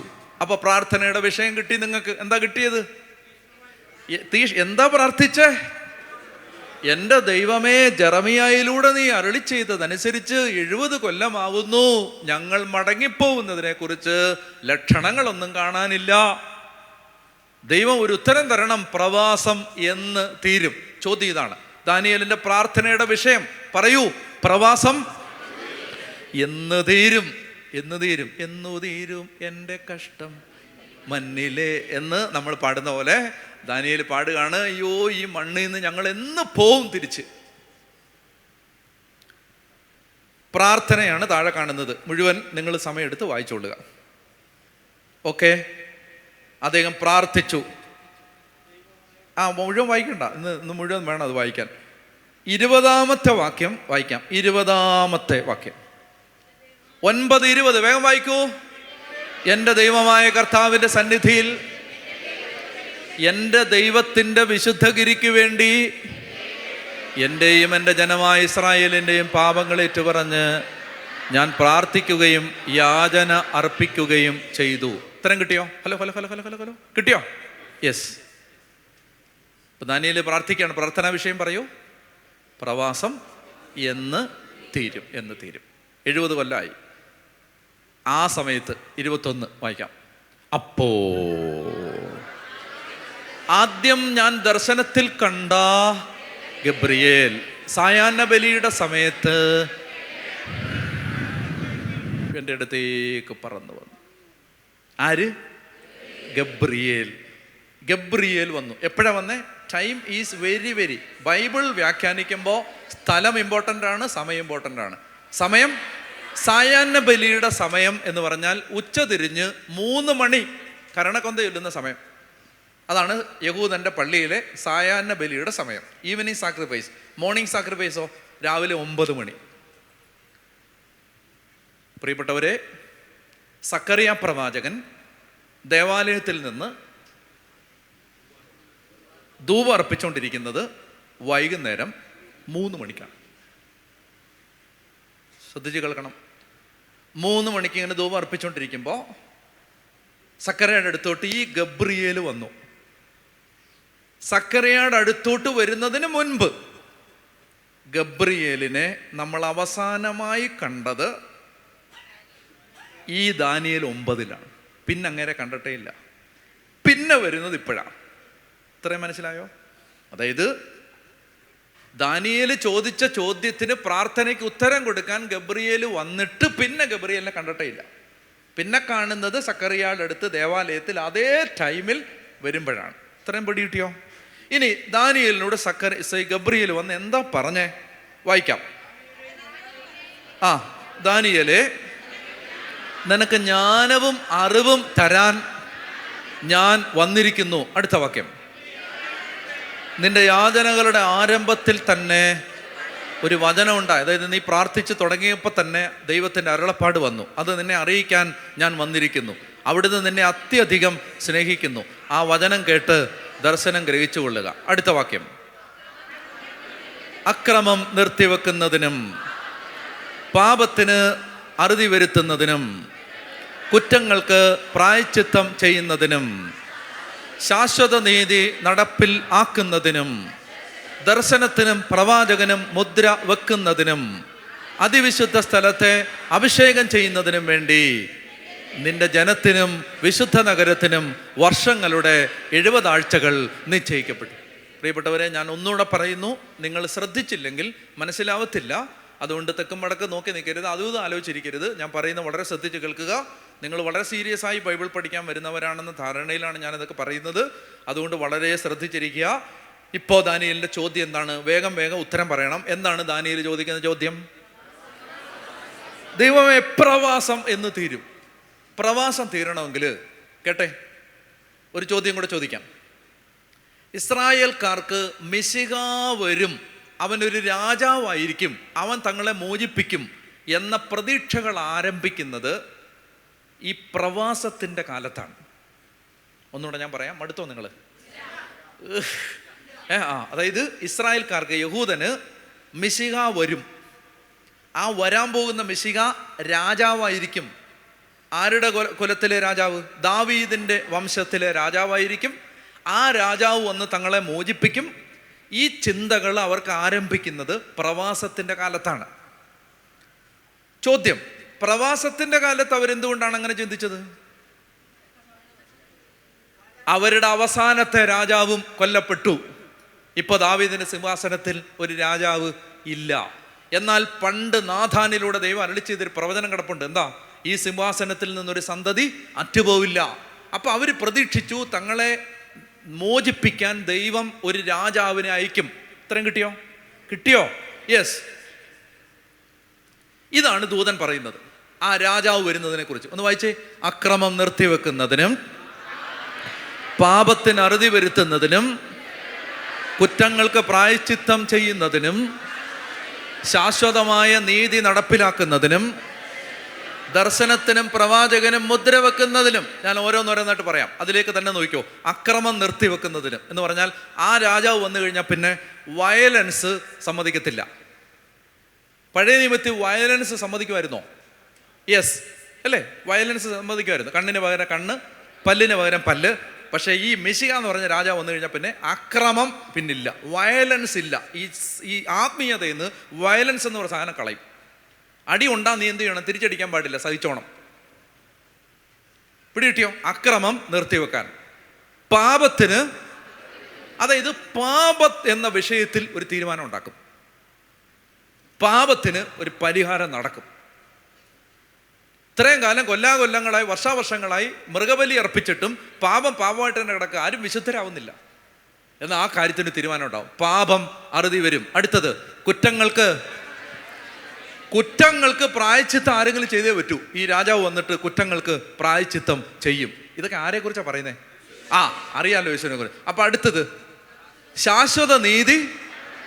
മനസ്സിലായോ? അവൻ നീതിയുടെ രാജാവായിരിക്കും. അവൻ വന്ന് നീതീകരണം, റോമാലേഖനം പഠിച്ചതാ. നീതീകരണം, നീതി നടപ്പിലാക്കുന്നതിനും. അടുത്തത് ദർശനത്തിനും പ്രവചനത്തിനും മുദ്ര എന്ന് പറഞ്ഞാൽ പഴയ നിയമത്തിന് അവസാനം കുറിക്കുന്നതിന്, പഴയ നിയമ പ്രവചനങ്ങൾക്കും ദർശനങ്ങൾക്കും എല്ലാം പൂർത്തീകരണം നടക്കുന്നതിന്, അറുതി മുദ്ര വെക്കുന്നതിനും, അതിവിശുദ്ധ സ്ഥലത്തെ എന്ന് പറഞ്ഞാൽ യഥാർത്ഥ ദേവാലയം സ്ഥാപിക്കുന്നതിനും, യഥാർത്ഥ അതിവിശുദ്ധ സ്ഥലം നിങ്ങൾക്ക് കാണിച്ചു തരുന്നതിനും, നിന്റെ ജനത്തിനും വിശുദ്ധ നഗരത്തിനും. ജെറമിയ പ്രവചിച്ച എന്താ? 70 കൊല്ലം കൊണ്ട് തീരുമെന്നല്ലേ ഗബ്രിയേൽ വന്ന് പറയുന്നതിൻ്റെ ചുരുക്കം ഞാൻ പറയാം. എനിക്ക് നിങ്ങളെ കസേര ഇരുത്തി തന്നെ പറയണമെന്നാണ് ആഗ്രഹം. നിങ്ങൾ പ്രാർത്ഥിക്കുക, നമ്മൾ വലിയൊരു സാധനം പണിയാൻ കേട്ടോ. പക്ഷേ ഇപ്പോൾ തൽക്കാലം ഇതേ ഉള്ളു വഴി, പതുക്കെ ഒന്ന് എഴുന്നേറ്റ്. പിന്നെ ഇത് ഗുണമാണ്. എന്തെന്നറിയോ? ഈ മുട്ട് മടങ്ങാത്തവരുടെയും എല്ലാം ഈ സംഭവം ജീവിതത്തിൽ ആദ്യമായിട്ട് ഇങ്ങനെയൊക്കെ ഇരിക്കുന്നവരുണ്ട്. ഇവിടെ വരുമ്പോഴേ ഇരിക്കുന്നത്. മൺകാർമേലിൽ വന്ന് അവർ അങ്ങനെ പഠിച്ചു എന്ത് ചെയ്യും? നിലത്ത് ഇരിക്കാം. ഞാൻ നിങ്ങളെ ചലഞ്ച് ചെയ്യാം, എത്ര നേരം വേണേലും ഞാൻ ഇങ്ങനെ ഇരിക്കാം. മനസ്സിലായോ? അത് എന്താണെന്നറിയാം, അത് ഇരുന്ന് ശീലിക്കണം. നിലത്തിരുന്ന് ശീലിക്കണം. അങ്ങനെ ഇരുന്ന്, അല്ലെങ്കിൽ എന്താ പറയുക, കൈയും കാലം അവസാനം അനങ്ങത്തില്ല. മനസ്സിലായോ? കസേരയിൽ എപ്പോഴും ഇരിക്കുക. വീട്ടിൽ പ്രാർത്ഥിക്കുന്ന സമയത്തൊക്കെ എവിടെ ഇരിക്കണം? തറയിലിരിക്കണം. തറയിൽ ഇരുന്ന് പഠിക്കണം. മനസ്സിലായോ? അപ്പം അത് അങ്ങനെ എന്നാലേ നമുക്ക് ഒരു എന്താ പറയുന്നത്, കൈയും കാലും ഒക്കെ ഇത്തിരി കഴിയുമ്പോഴത്തേന് നിനക്കൊന്നും കുഴപ്പമില്ല, അമ്മച്ചിക്ക് മനസ്സിലാവും. എന്താണ് ഇരുന്ന് കഴിയുമ്പോൾ എഴുന്നേൽക്കുമ്പോൾ മനസ്സിലായില്ലേ? മുട്ട് ഈ സ്ക്രൂ ഒന്നും വർക്ക് ചെയ്യാത്ത പോലെ തോന്നും. അത് നൂരുന്നില്ല അല്ലേ? അങ്ങനെ തോന്നത്തില്ല അമ്മച്ചിക്ക്? ഇപ്പോൾ ദൈവം സഹായിച്ചു, കുഴപ്പമില്ല.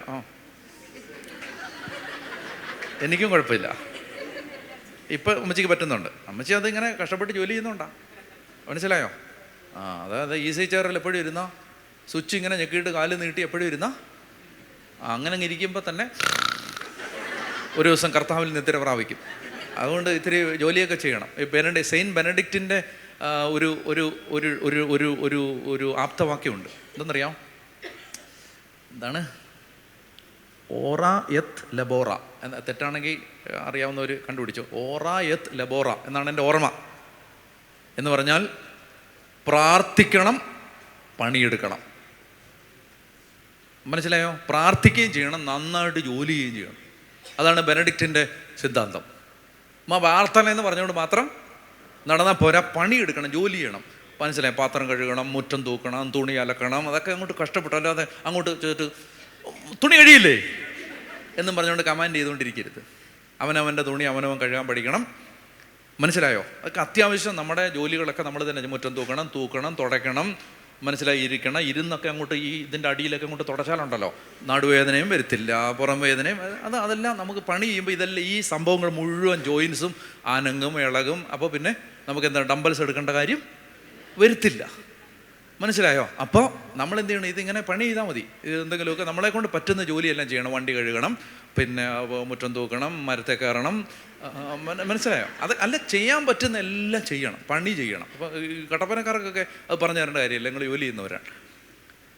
ഇവിടെയൊക്കെ ഉള്ളവർക്ക് ഇത് പറഞ്ഞു കൊടുക്കണം. എന്താ പറയുക, പണി ചെയ്യത്തില്ല, റിമോട്ട് ഞെക്കി ഇങ്ങനെ ഇരിക്കും, ഇങ്ങനെ ഇങ്ങനെ, എന്നിട്ട് കരച്ചിൽ, പിന്നെ അങ്ങനെയാണ്. നമ്മൾ അതങ്ങനെ ഒന്നും ചെയ്യാൻ പാടില്ല. നമ്മൾ നല്ലതായിട്ട് പണിയെടുക്കും. പറമ്പിൽ എന്തെങ്കിലും കുഴിച്ചു വെക്കണം, ജോലി ചെയ്യണം. മനസ്സിലായോ? ടെറസിൻ്റെ മണ്ടയിലാണെങ്കിലും കുറച്ചൊക്കെ എന്തെങ്കിലുമൊക്കെ ഗ്രോ ബാഗൊക്കെ വെച്ച് എന്തെങ്കിലും വളർത്തണം, എന്തെങ്കിലുമൊക്കെ ജോലി ചെയ്യണം, പണിയെടുക്കണം. കേൾക്കുന്നുണ്ടോ?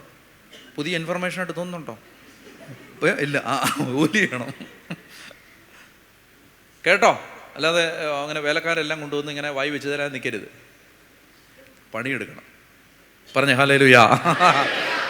ഈ കഴിഞ്ഞ ദിവസം ഒരാൾ ദാദർശന ഒരാൾ പറഞ്ഞു, father Daniel is A hard working priest എന്ന് പറഞ്ഞു. മനസ്സിലായോ? അത് ഭയങ്കര സന്തോഷമായി കേട്ടപ്പോൾ. മനസ്സിലായി? കാരണം ഉഴപ്പനായ എന്നെക്കുറിച്ച് ജീവിതത്തിൽ ആദ്യമായിട്ടാണ് ഒരാളങ്ങനെ ഹാർഡ് വർക്കിംഗ്.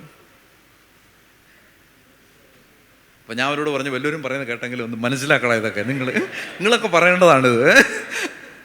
പറഞ്ഞേ ഹല്ലേലൂയ. അപ്പോൾ പറഞ്ഞു വന്നത് ഇതാണ്, നമ്മളിങ്ങനെ കയ്യും കാലും ഒക്കെ മടങ്ങി ഒക്കെ പ്രാർത്ഥിക്കാം. പറയാൻ വന്ന അതല്ല, പറയാൻ വന്ന ആശയം നിന്നുകൊണ്ട് ശ്രദ്ധിച്ച് കേൾക്കുക. അക്രമം നിർത്തിവെക്കുന്നതിന്, കുറ്റങ്ങൾക്ക് പരിഹാരം ചെയ്യുന്നതിന്, പാപത്തിന് അറുതി വരുത്തുന്നതിന്, ദർശനത്തിനും പ്രവചനത്തിനും മുദ്ര വെക്കുന്നതിന്, വിശുദ്ധ സ്ഥലത്തെ അഭിഷേകം ചെയ്യുന്നതിന് നിനക്ക് വേണ്ടി നിശ്ചയിക്കപ്പെട്ടിരിക്കുന്ന ദിവസങ്ങൾ വർഷങ്ങളുടെ 70 ആഴ്ചകൾ. വർഷങ്ങളുടെ 70 ആഴ്ചകൾ. എന്നെ കേക്ക്, വർഷങ്ങളുടെ 70 ആഴ്ചകൾ. എനിക്ക് കണക്ക് പഠിപ്പിക്കാൻ സമയമില്ല, ഞാൻ പറയുന്ന വിശ്വസിച്ചോളുക. 490 കൊല്ലം. ഗബ്രിയേൽ പറയാണ്, മക്കളെ ഉള്ള കാര്യം ഞാൻ പറയാം, പ്രവാസം തീരണമെങ്കിൽ ഇനി 500 കൊല്ലം കൂടെ എടുക്കും എന്ന് പറഞ്ഞാൽ എന്താ ഉദ്ദേശിക്കുന്നത്? ക്രിസ്തു വരണമെങ്കിൽ ഇനി 500 കൊല്ലം കൂടെ എടുക്കും. കേൾക്കുന്നുണ്ടോ? 500 കൊല്ലത്തിനടുത്ത് ഇനിയുണ്ട്.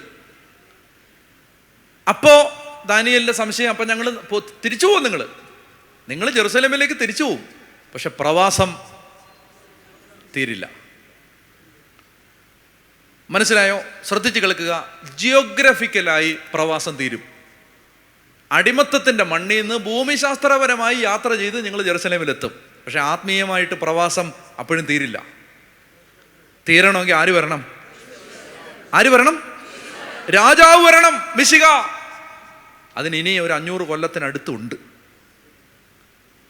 അപ്പോൾ ഈ പ്രവചനം കിട്ടിയ ദാനിയേലിനും കൂട്ടുകാർക്കും എന്ത് മനസ്സിലായി? പ്രവാസം തീരാൻ ഇനി, ഇപ്പം തീരും, നാട്ടിലെത്തും, പക്ഷെ ശരിക്കുള്ള പ്രവാസം തീരണം, മിശിഹ വരണമെങ്കിൽ ഇനി 490 കൊല്ലം കഴിയണം. അതുകൊണ്ടാണ് പ്രവാസം മുതൽ യേശുക്രിസ്തു വരെ 14 തലമുറകൾ എന്ന് പറഞ്ഞാൽ ആ കാലഘട്ടത്തിലെ യഹൂദന് ഒരു പ്രതീക്ഷയുണ്ടായിരുന്നു. യഥാർത്ഥത്തിൽ പ്രവാസം തീരണമെങ്കിൽ യേശുക്രിസ്തു വരണം. അതന്ന് അവരെ പറഞ്ഞു പഠിപ്പിച്ച ഗബ്രിയേൽ ഇവിടെ ഇന്ന് സക്കറിയായുടെ അടുത്തേക്ക് വരുന്നതിലൂടെ ലൂക്ക പറയുകയാണ്, പ്രവാസം തീരാറായി. മനസ്സിലായോ? അതാണ് ഗബ്രിയേലിന് ഈ കഥയിലെ സ്ഥാനം. മനസ്സിലായോ എന്ന് എനിക്ക് ഉറപ്പില്ല. മനസ്സിലായോ? അതായത് ദൈവം എത്ര ബ്യൂട്ടിഫുള്ളായിട്ടാണ് തൻ്റെ രക്ഷാകര പദ്ധതി സംവിധാനം ചെയ്തത്. ദാനിയേൽ 9 ദാനിയേലിനോട് പറഞ്ഞു, പ്രവാസം തീരണമെങ്കിൽ മിശിഹ വരണം. അതിനുള്ള അറിയിപ്പുമായിട്ട് ഗബ്രിയേൽ വരുമ്പോൾ ബൈബിൾ വായിച്ചിട്ടുള്ളവന് മനസ്സിലാവുന്നു, പ്രവാസം തീരാറായി, രാജാവ് വരാറായി. ഇനി ഈ മംഗളവാർത്തയിൽ നമ്മൾ കാണുന്നത് രാജാവ് ജനിക്കാൻ പോകുന്ന അറിയിപ്പാണ്. ഉത്തരം കിട്ടിയോ? വായിക്കാം. 26:1-26 6-ാം മാസം ഗബ്രിയേൽ ദൂതൻ ഗലീലയിൽ നസറത്ത് എന്ന ബ്യൂട്ടിഫുൾ റൈറ്റിംഗ് ആണ് ലൂക്കാടെ കേട്ടോ. അതായത് നിങ്ങൾ എഴുതുന്നവരുണ്ടെങ്കിൽ നിങ്ങൾക്ക് മനസ്സിലാവും ഇത്. അതായത് ലൂക്ക ബൈ പ്രൊഫഷൻ ഡോക്ടറാണ്, പക്ഷേ നല്ല ഒന്നാന്തര എഴുത്തുകാരനായിരുന്നു. ഹല്ലേലൂയ. ഒരു നല്ല ഉപദേശം പറഞ്ഞു തരട്ടെ. ഇന്ന് ഈ നമ്മുടെ ഈ മൊബൈലെല്ലാം വന്നതോടുകൂടി ഇല്ലാതാവുന്നൊരു സംഭവമാണ് എഴുതണം. എന്തെങ്കിലുമൊക്കെ എഴുതണം. അപ്പം ഒന്നും അല്ലെങ്കിൽ ഒരു കത്തെങ്കിലും ആർക്കും എഴുതാനില്ലെങ്കിൽ എനിക്ക് എഴുതിക്കും.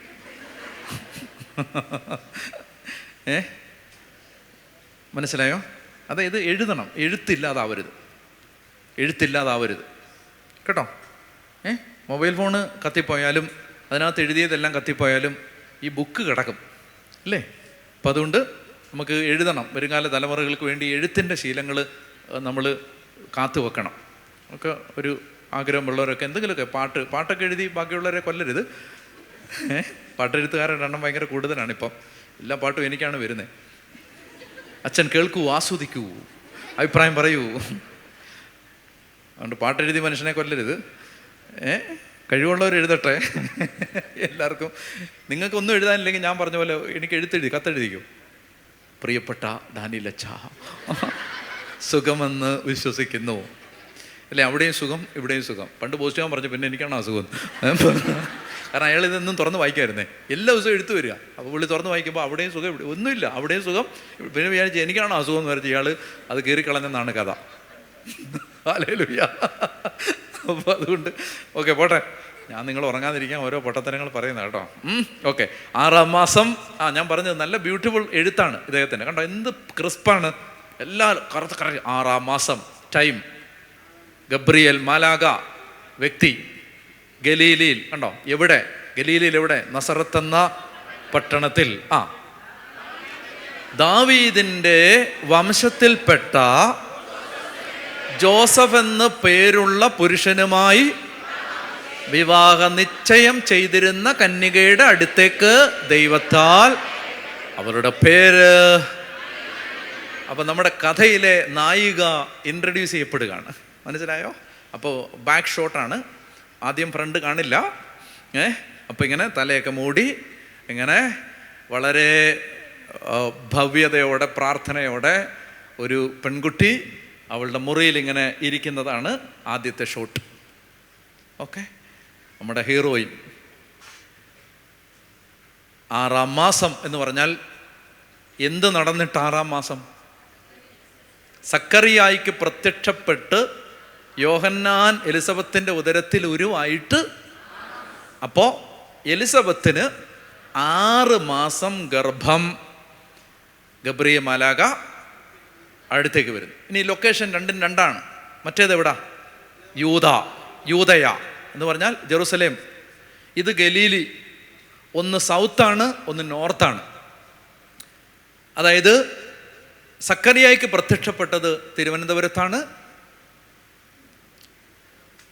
മറിയത്തിന് പ്രത്യക്ഷപ്പെടുന്നത് പാലക്കാടോ കാസർഗോഡോ മലപ്പുറത്തോ ആണ്.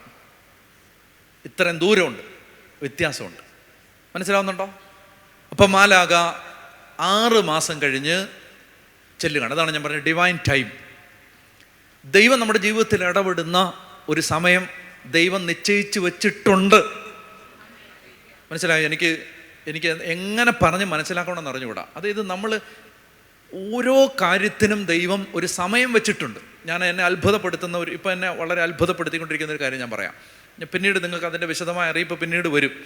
അതായത് ജൂലൈ മാസം 24-ാം തീയതി നിങ്ങൾ ഈ മൗണ്ട് കാർമലിൻ്റെ യൂട്യൂബ് ചാനൽ ശ്രദ്ധിച്ചോണം. ജൂലൈ 24 ഷെക്കേന ചാനൽ ശ്രദ്ധിക്കണം, ഗുഡ്നസ് TV ശ്രദ്ധിക്കണം, ഷാലോൻ TV ശ്രദ്ധിക്കണം, വേൾഡ് ടു വേൾഡ് ചാനൽ ശ്രദ്ധിക്കണം. എന്ന് പറഞ്ഞാൽ ഓരോരുത്തരും ഏതാ ചാനലെല്ലാം കാണുന്നത് അത് ശ്രദ്ധിച്ചോണം. അന്നൊരു അറിയിപ്പ് വരും. എന്നാ വരുന്നേ? ജൂലൈ 24 ഒരു അറിയിപ്പ് വരും. അത് നമ്മൾ ഒരു വലിയ ശുശ്രൂഷ ചെയ്യാൻ പോവാണ്. ആ ശുശ്രൂഷ ഒത്തിരി വർഷങ്ങളായിട്ട് നിരാശയെ കിടക്കുകയാണ് ചില മനുഷ്യർ. അതായത് എന്നാ ചെയ്തിട്ടും ഒരു അഭിവൃദ്ധി ഉണ്ടാവുന്നില്ല. അച്ഛാ, എൻ്റെ ജീവിതത്തിൽ ഞാൻ എന്ത് പ്രാർത്ഥിച്ചിട്ട് എനിക്കൊരു മെച്ചം കിട്ടുന്നില്ല. ഞാൻ ദൈവസന്നിധിയിലിരിക്കുമ്പോൾ എനിക്ക് കിട്ടുന്ന ഉത്തരം കുർബാനയിലാണ് എല്ലാ കുരുക്കും അഴിയുന്നത്. എവിടെ? കുർബാനയിൽ. അതുകൊണ്ട് ഒരുപാട് നാളുകൾക്ക് മുമ്പ് കർത്താവ് ഒരു പ്രേരണ, വ്യക്തിപരമായ പ്രാർത്ഥനയുടെ സമയത്തെല്ലാം ആവർത്തിച്ച് തന്നുകൊണ്ടിരുന്നൊരു പ്രേരണയായിരുന്നു, ഒരു വിശുദ്ധ കുർബാനയുടെ ഒരു വിമോചന ശുശ്രൂഷ നടത്തണം. അപ്പം ആ ശുശ്രൂഷ നടത്താൻ കർത്താവ് അങ്ങനെ പ്രേരണ തന്നുകൊണ്ടിരുന്നു. പിന്നെ പതുക്കെ അതിൻ്റെ ഒരു വ്യക്തത കിട്ടി. കുറേ നാളുകൾക്ക് ശേഷം ഓരോ അപ്ഡേറ്റ് കിട്ടി എനിക്ക് അതിൻ്റെ ഒരു ക്ലാരിറ്റി കിട്ടി. അപ്പം അതിനെക്കുറിച്ചുള്ള അറിയിപ്പാണ് 24-ാം തീയതി വരാൻ പോണേ. ആ 24-ാം തീയതി ആ അറിയിപ്പ് കിട്ടിക്കഴിഞ്ഞിട്ട് 7 ദിവസം ഉണ്ട് ഒരുങ്ങാൻ നിങ്ങൾക്ക്. എത്ര ദിവസമുണ്ട്?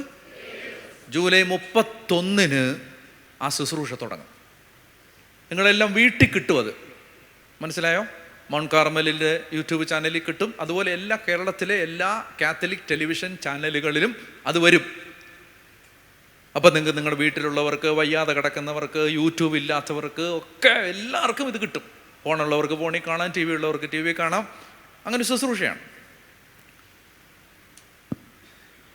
ഞാൻ ടൈമിംഗാണ് പറയുന്നത്. ടൈമിങ് ഇതെന്ന് തുടങ്ങണം, എന്ന് തീർക്കണം എന്നൊക്കെ നമുക്ക് ആശയക്കുഴപ്പമുണ്ടല്ലോ. ഇത് കർത്താവിൻ്റെ ഒരു കാര്യമാകുമ്പോൾ കർത്താവിന് ഒരു ടൈമുണ്ട് എല്ലാത്തിനും. അപ്പം ഇതൊന്നും അറിയുന്നതിന് മുമ്പ്, ഈ ജൂലൈ 31-ന് ഇത് തുടങ്ങും എന്നറിയുന്നതിന് മുമ്പ്, അതിനെക്കുറിച്ച് ക്ലാരിറ്റി ഒന്നുമില്ല. ഇങ്ങനൊരു ശുശ്രൂഷയുണ്ട്, അതിനെക്കുറിച്ച് ഞാൻ മാനസികമായി പ്രാർത്ഥിച്ച് തയ്യാറെടുത്തുകൊണ്ടിരിക്കുന്നു. ആ സമയത്ത് കർത്താവിൽ നിന്ന് ഞങ്ങൾക്ക് ഒരു സ്വരം കിട്ടി, നിങ്ങൾ മൗണ്ട് കാർമലിലുള്ളവർ 40 ദിവസം ഉപവസിച്ച് പ്രാർത്ഥിക്കുക. അങ്ങനെ ഞങ്ങളത് ഏറ്റെടുത്തു. ആ ഉപവാസ പ്രാർത്ഥന തീരുന്നത് ജൂലൈ 30-നാണ്. നിങ്ങളുടെ ശുശ്രൂഷ തുടങ്ങുന്നത് 31-നാണ്. ഇതാരും ഹ്യൂമൻലി പ്ലാൻ ചെയ്തതല്ല. ഇത് ഞാൻ പ്ലാൻ ചെയ്തതല്ല. ഇതങ്ങനെ വന്നതാണ്. നിങ്ങൾക്ക് മനസ്സിലാവുന്നോ?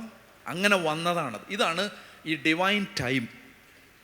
എല്ലാ കാര്യത്തിനും ദൈവം ഒരുക്കി വെച്ചിട്ടുള്ള ഒരു സമയമുണ്ട്. 6-ാം മാസം. അങ്ങോട്ടോ ഇങ്ങോട്ടോ അത് മാറത്തില്ല. ദൈവവേദന എന്താ ചെയ്യണ്ടേ? ദൈവം ഒരുക്കുന്ന സമയത്ത് നീ അവിടെ ഉണ്ടാവണം. ഹല്ലേലൂയ. മനസ്സിലായോ? 38 കൊല്ലം തളർന്നു കിടന്നവൻ്റെ രോഗക്കിടക്കയിൽ യേശു വന്നത് 38-ാമത്തെ വർഷം. അവൻ അതിൻ്റെ തലേന്ന് ആരുടെയെങ്കിലും സഹായം തേടി വീട്ടിലേക്ക് പോയിരുന്നെങ്കിലോ? യേശു വരുമ്പോൾ അവൻ അവിടെ ഉണ്ടാകത്തില്ലായിരുന്നു. അവൻ്റെ പേര് തിരുവെഴുത്തിൽ എഴുതപ്പെടത്തില്ലായിരുന്നു. നിങ്ങൾക്ക് മനസ്സിലാവുന്നോ? എത്രയോ തളർവാദ രോഗികൾ ജെറുസലേമിലുണ്ടായിരുന്നു. പക്ഷെ ഇവൻ്റെ സംഭവം തിരുവെഴുത്തിൻ്റെ ഭാഗമായെങ്കിൽ അതെന്തുകൊണ്ടാണ്? യേശു വന്നപ്പോൾ അവൻ അവിടെ ഉണ്ടായിരുന്നത് കൊണ്ടാണ്. When the presence of God is activating, you must make yourself available. ദൈവ സാന്നിധ്യത്തിൻ്റെ മേഘം ഇറങ്ങി വരുമ്പോൾ നീ അവിടെ ഉണ്ടാവണം. പറഞ്ഞ ഹല്ലേലൂയ. പല വഴികളും നോക്കും സാത്താൻ നിന്നെ അവിടെ നിന്ന് ചാടിക്കാൻ. ഒരു തീ ഇറങ്ങുന്നിടത്ത് നിന്ന് നിന്നെ ചാടിക്കാൻ പിശാച് പല വഴിയും നോക്കും. മനസ്സിലാവുന്നുണ്ടോ? പക്ഷെ നീ അവിടെ വേണം. അതിനാണ് വീട്ടിൽ കുടുംബ പ്രാർത്ഥന. അവിടെ നീ വേണം ചേട്ടാ. കുർബാന പള്ളി നടക്കുമ്പോൾ നീ അവിടെ വേണം. കാരണം നിന്റെ ടൈം, നിന്റെ കൈറോസ്, നിന്റെ ഡിവൈൻലി അപ്പോയിന്റഡ് ടൈം, ദൈവം നിന്റെ ജീവിതത്തെ മാറ്റിമറിക്കുന്ന സമയം. അങ്ങനൊരു സമയം ഉണ്ടോ? ഉണ്ടടാ, ഉണ്ട്. നിനക്കറിയത്തില്ല, ഞാൻ പറഞ്ഞുതരാം. മാറ്. അങ്ങനൊരു സമയം ഉണ്ട്. അങ്ങനൊരു സമയം ഉണ്ട്. മനസ്സിലായോ? ഉണ്ട്. അങ്ങനൊരു സമയം എന്ന് പറഞ്ഞാൽ ഉണ്ടല്ലോ, അടിമുടി മേൽകീഴ് മറിക്കുന്ന ഒരു സമയമുണ്ട്. ഉണ്ട്. മനസ്സിലായോ? ഉണ്ട്. ഹല്ലേലൂയ. മനസ്സിലായോ? അങ്ങൊരു സമയമുണ്ട്. അങ്ങൊരു സമയമുണ്ട്. അടിമുടി മാറ്റിമറിക്കുന്ന ഒരു സമയമുണ്ട്. ഉണ്ട്. അതെല്ലാവർക്കും ഉണ്ട്. എല്ലാവർക്കും. മനസ്സിലായോ? സാവൂള് പൗലോസാവുന്ന ടൈം. മനസ്സിലായോ? നിന്റെ മേൽ അഭിഷേകത്തിന്റെ കുഴല് തുറന്ന്, അഭിഷേക തൈലത്തിന്റെ കുഴല് തുറന്ന് ദൈവം തലയിലോട്ട് ഒഴിക്കുന്ന ഒരു സമയം ഉണ്ട് ചേട്ടാ, ഉണ്ട്. മനസ്സിലായോ? ഉണ്ട്. ഈ മരിക്കുന്നതിന് മുമ്പ് ആ സമയം കടന്നേ മരിക്കാവൂ. പറഞ്ഞ ഹല്ലേലൂയ. മനസ്സിലായോ? അതായത് പിശാച് നാണം കെട്ട് നിൽക്കുന്ന ഒരു സമയം ഉണ്ട്. 6-ാം മാസം. മനസ്സിലായോ? ഒരു മാലാഖ നിന്റെ വീടിൻ്റെ അകത്തെ മുറിയിലേക്ക് പറന്നു വരുന്ന ഒരു സമയം ഉണ്ട്. പറഞ്ഞ ഹല്ലേലൂയ. ഉണ്ട് ഉണ്ട് ഉണ്ട്. ഇത് നിങ്ങൾ മനസ്സിലായോ? ഇത് നിങ്ങൾ വിചാരിക്കുന്നത് അറിയാം. മനുഷ്യൻ, ഞാൻ പലരുടെയും ജീവിതം കാണുമ്പോൾ എനിക്ക് മനസ്സിലാവുന്നുണ്ട്, അവർക്ക് പ്രത്യാശ എന്ന് പറഞ്ഞൊരു സാധനമില്ല. പ്രത്യാശ എന്ന് പറഞ്ഞാൽ അവർ പറയുന്നത് എന്താണ്? എല്ലാം തീർന്നല്ലോ, അത് തീർന്നു, ഇത് തീർന്നു, അവിടെ പോയി ഇത് തീർന്നു. മോനെ, നീ ദൈവത്തെ കണ്ടിട്ടില്ല, അതുകൊണ്ടാണ്. നിനക്ക് ദൈവത്തിന്റെ തല അറിയില്ല, നിനക്ക് ദൈവത്തിന്റെ ജ്ഞാനം അറിയില്ല, നിനക്ക് ദൈവത്തിന്റെ വഴി അറിയില്ല. അതുകൊണ്ടാണ്. നീ കാണാത്ത വഴിയുണ്ടടാ അവന്റെ തലക്കകത്ത്. ഹല്ലേലൂയാ. മനസ്സിലായോ? ഈ കുഴി കിടന്നവന്റെ അവനോട് കർത്താവ് ചോദിച്ച ചോദ്യം എന്താണ്? നിനക്ക് സൗഖ്യപ്പെടാൻ ആഗ്രഹമുണ്ടോ എന്നല്ലേ മോളെ ചോദിച്ചേ? നിനക്ക് സൗഖ്യപ്പെടാൻ ആഗ്രഹമുണ്ടോ? അവൻ എന്നാ മറുപടി പറഞ്ഞേ? വെള്ളത്തിലിറക്കാൻ ചോദിക്കുമ്പോൾ അങ്ങനെയാണോ ഉത്തരം പറയണ്ടേ? സൗഖ്യപ്പെടാൻ ആഗ്രഹം ഉണ്ടോ എന്ന് ചോദിച്ചാൽ, മോളെ നിനക്ക് ചായ വേണോ എന്ന് ചോദിച്ചാൽ, വേണോ അച്ഛാ, വേണ്ട അച്ഛാ എന്നല്ലേ മറുപടി പറയണ്ടേ? അങ്ങനല്ലേ പറയണ്ടേ? അതിന് വരെ സൗഖ്യപ്പെടാൻ ആഗ്രഹം ഉണ്ടോ എന്ന് ചോദിച്ചപ്പോൾ അവൻ എന്നാ മറുപടി പറഞ്ഞേ?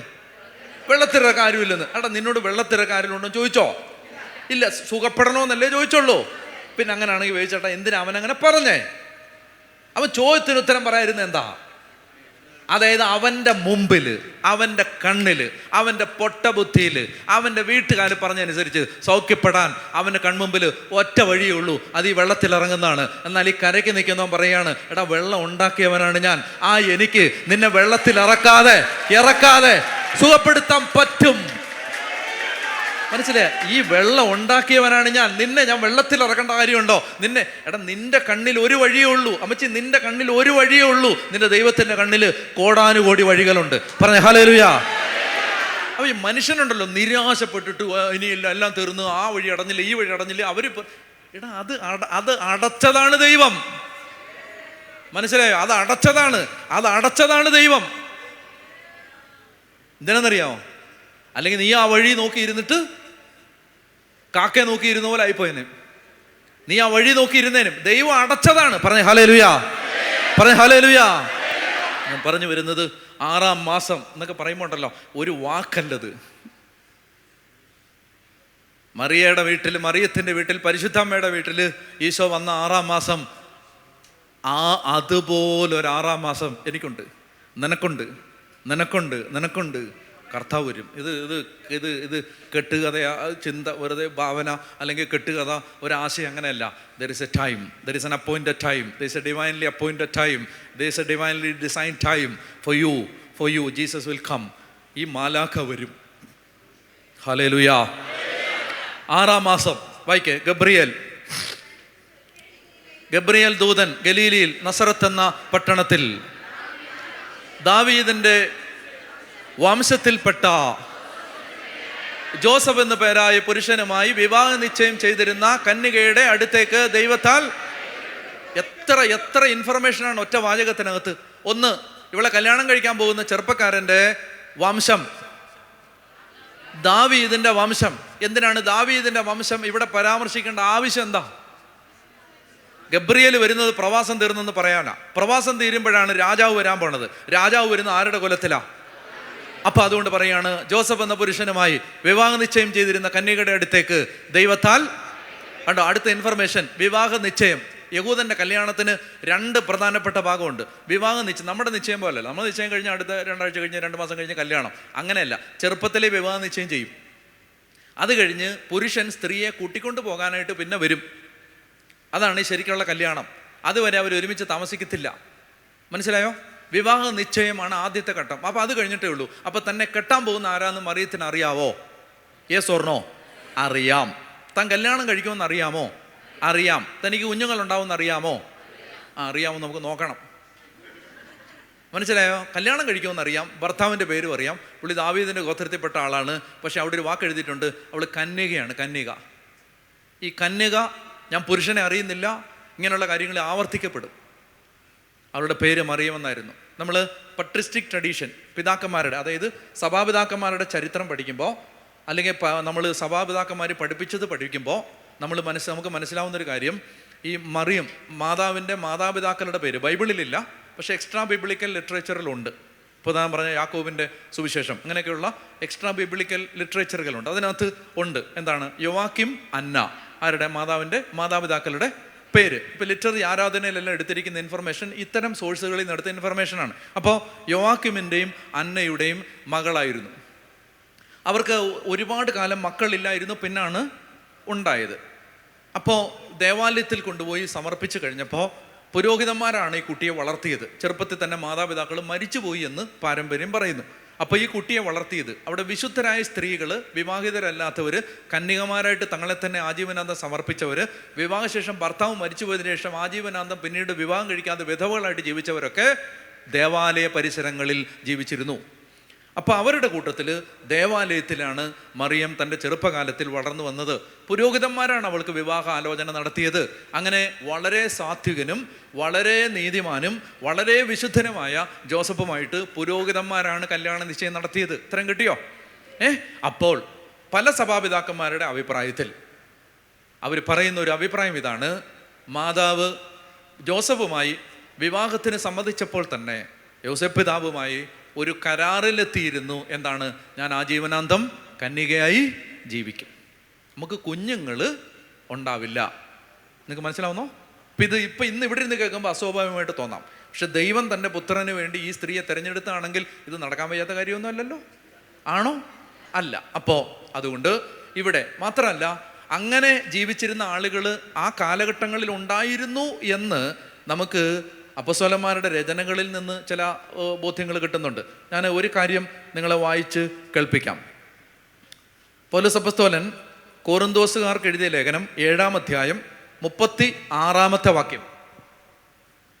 1 കൊറിന്തോസ് 7:36. ഒരുവന് തൻ്റെ കന്യകയോട് സംയമനത്തോടെ പെരുമാറാൻ സാധിക്കുകയില്ലെന്ന് തോന്നിയാൽ അവൾ യൗവനത്തിൻ്റെ വസന്തം പിന്നിട്ടവളെങ്കിലും അനിവാര്യമെങ്കിൽ അവൻ്റെ ഹിതം പോലെ പ്രവർത്തിക്കട്ടെ, അവർ വിവാഹം കഴിക്കട്ടെ, അത് പാപമല്ല. എന്നാൽ ആത്മസംയമനം പാലിക്കാൻ ബുദ്ധിമുട്ടില്ലാത്ത ആരെങ്കിലും തൻ്റെ കന്യകയെ കന്യകയായി തന്നെ സൂക്ഷിക്കാൻ ദൃഢനിശ്ചയം ചെയ്യുന്നെങ്കിൽ അവൻ്റെ പ്രവൃത്തി അതാരാണ്? അവൻ്റെ കന്യക. ആരാ അത്? ഇവൻ്റെ കന്യക ആരാ? ഇവൻ്റെ കന്യക. അങ്ങനെ ഓരോരുത്തർക്കും ഓരോ കന്യകയുണ്ടോ? അതായത് വിവാഹ നിശ്ചയം കഴിഞ്ഞ ഒരുത്തൻ അവൻ കല്യാണം കഴിക്കാൻ പോകുന്ന സ്ത്രീയെ കന്യകയായിട്ട് തന്നെ സൂക്ഷിക്കാൻ രണ്ടുപേരും കൂടെ തീരുമാനിച്ചാൽ അങ്ങനെ ചെയ്തോട്ടെ എന്ന്.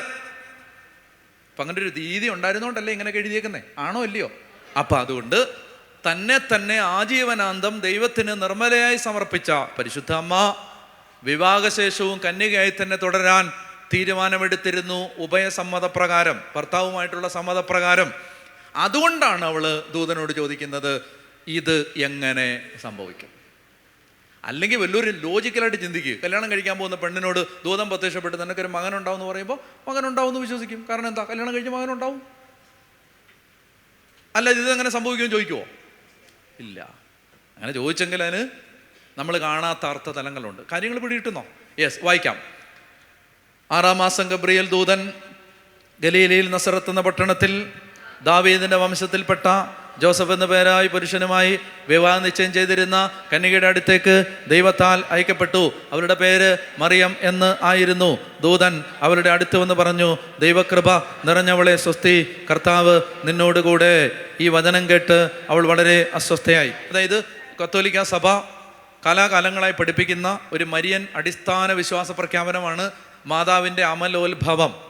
കേൾക്കുന്നുണ്ടോ? ഇമ്മാക്കുലേറ്റ് കൺസെപ്ഷൻ എന്ന് പറഞ്ഞാൽ എന്താ? മാതാവ് ഈശോയെ ഗർഭം ധരിച്ചപ്പോൾ ഉള്ള കാര്യമല്ലത്.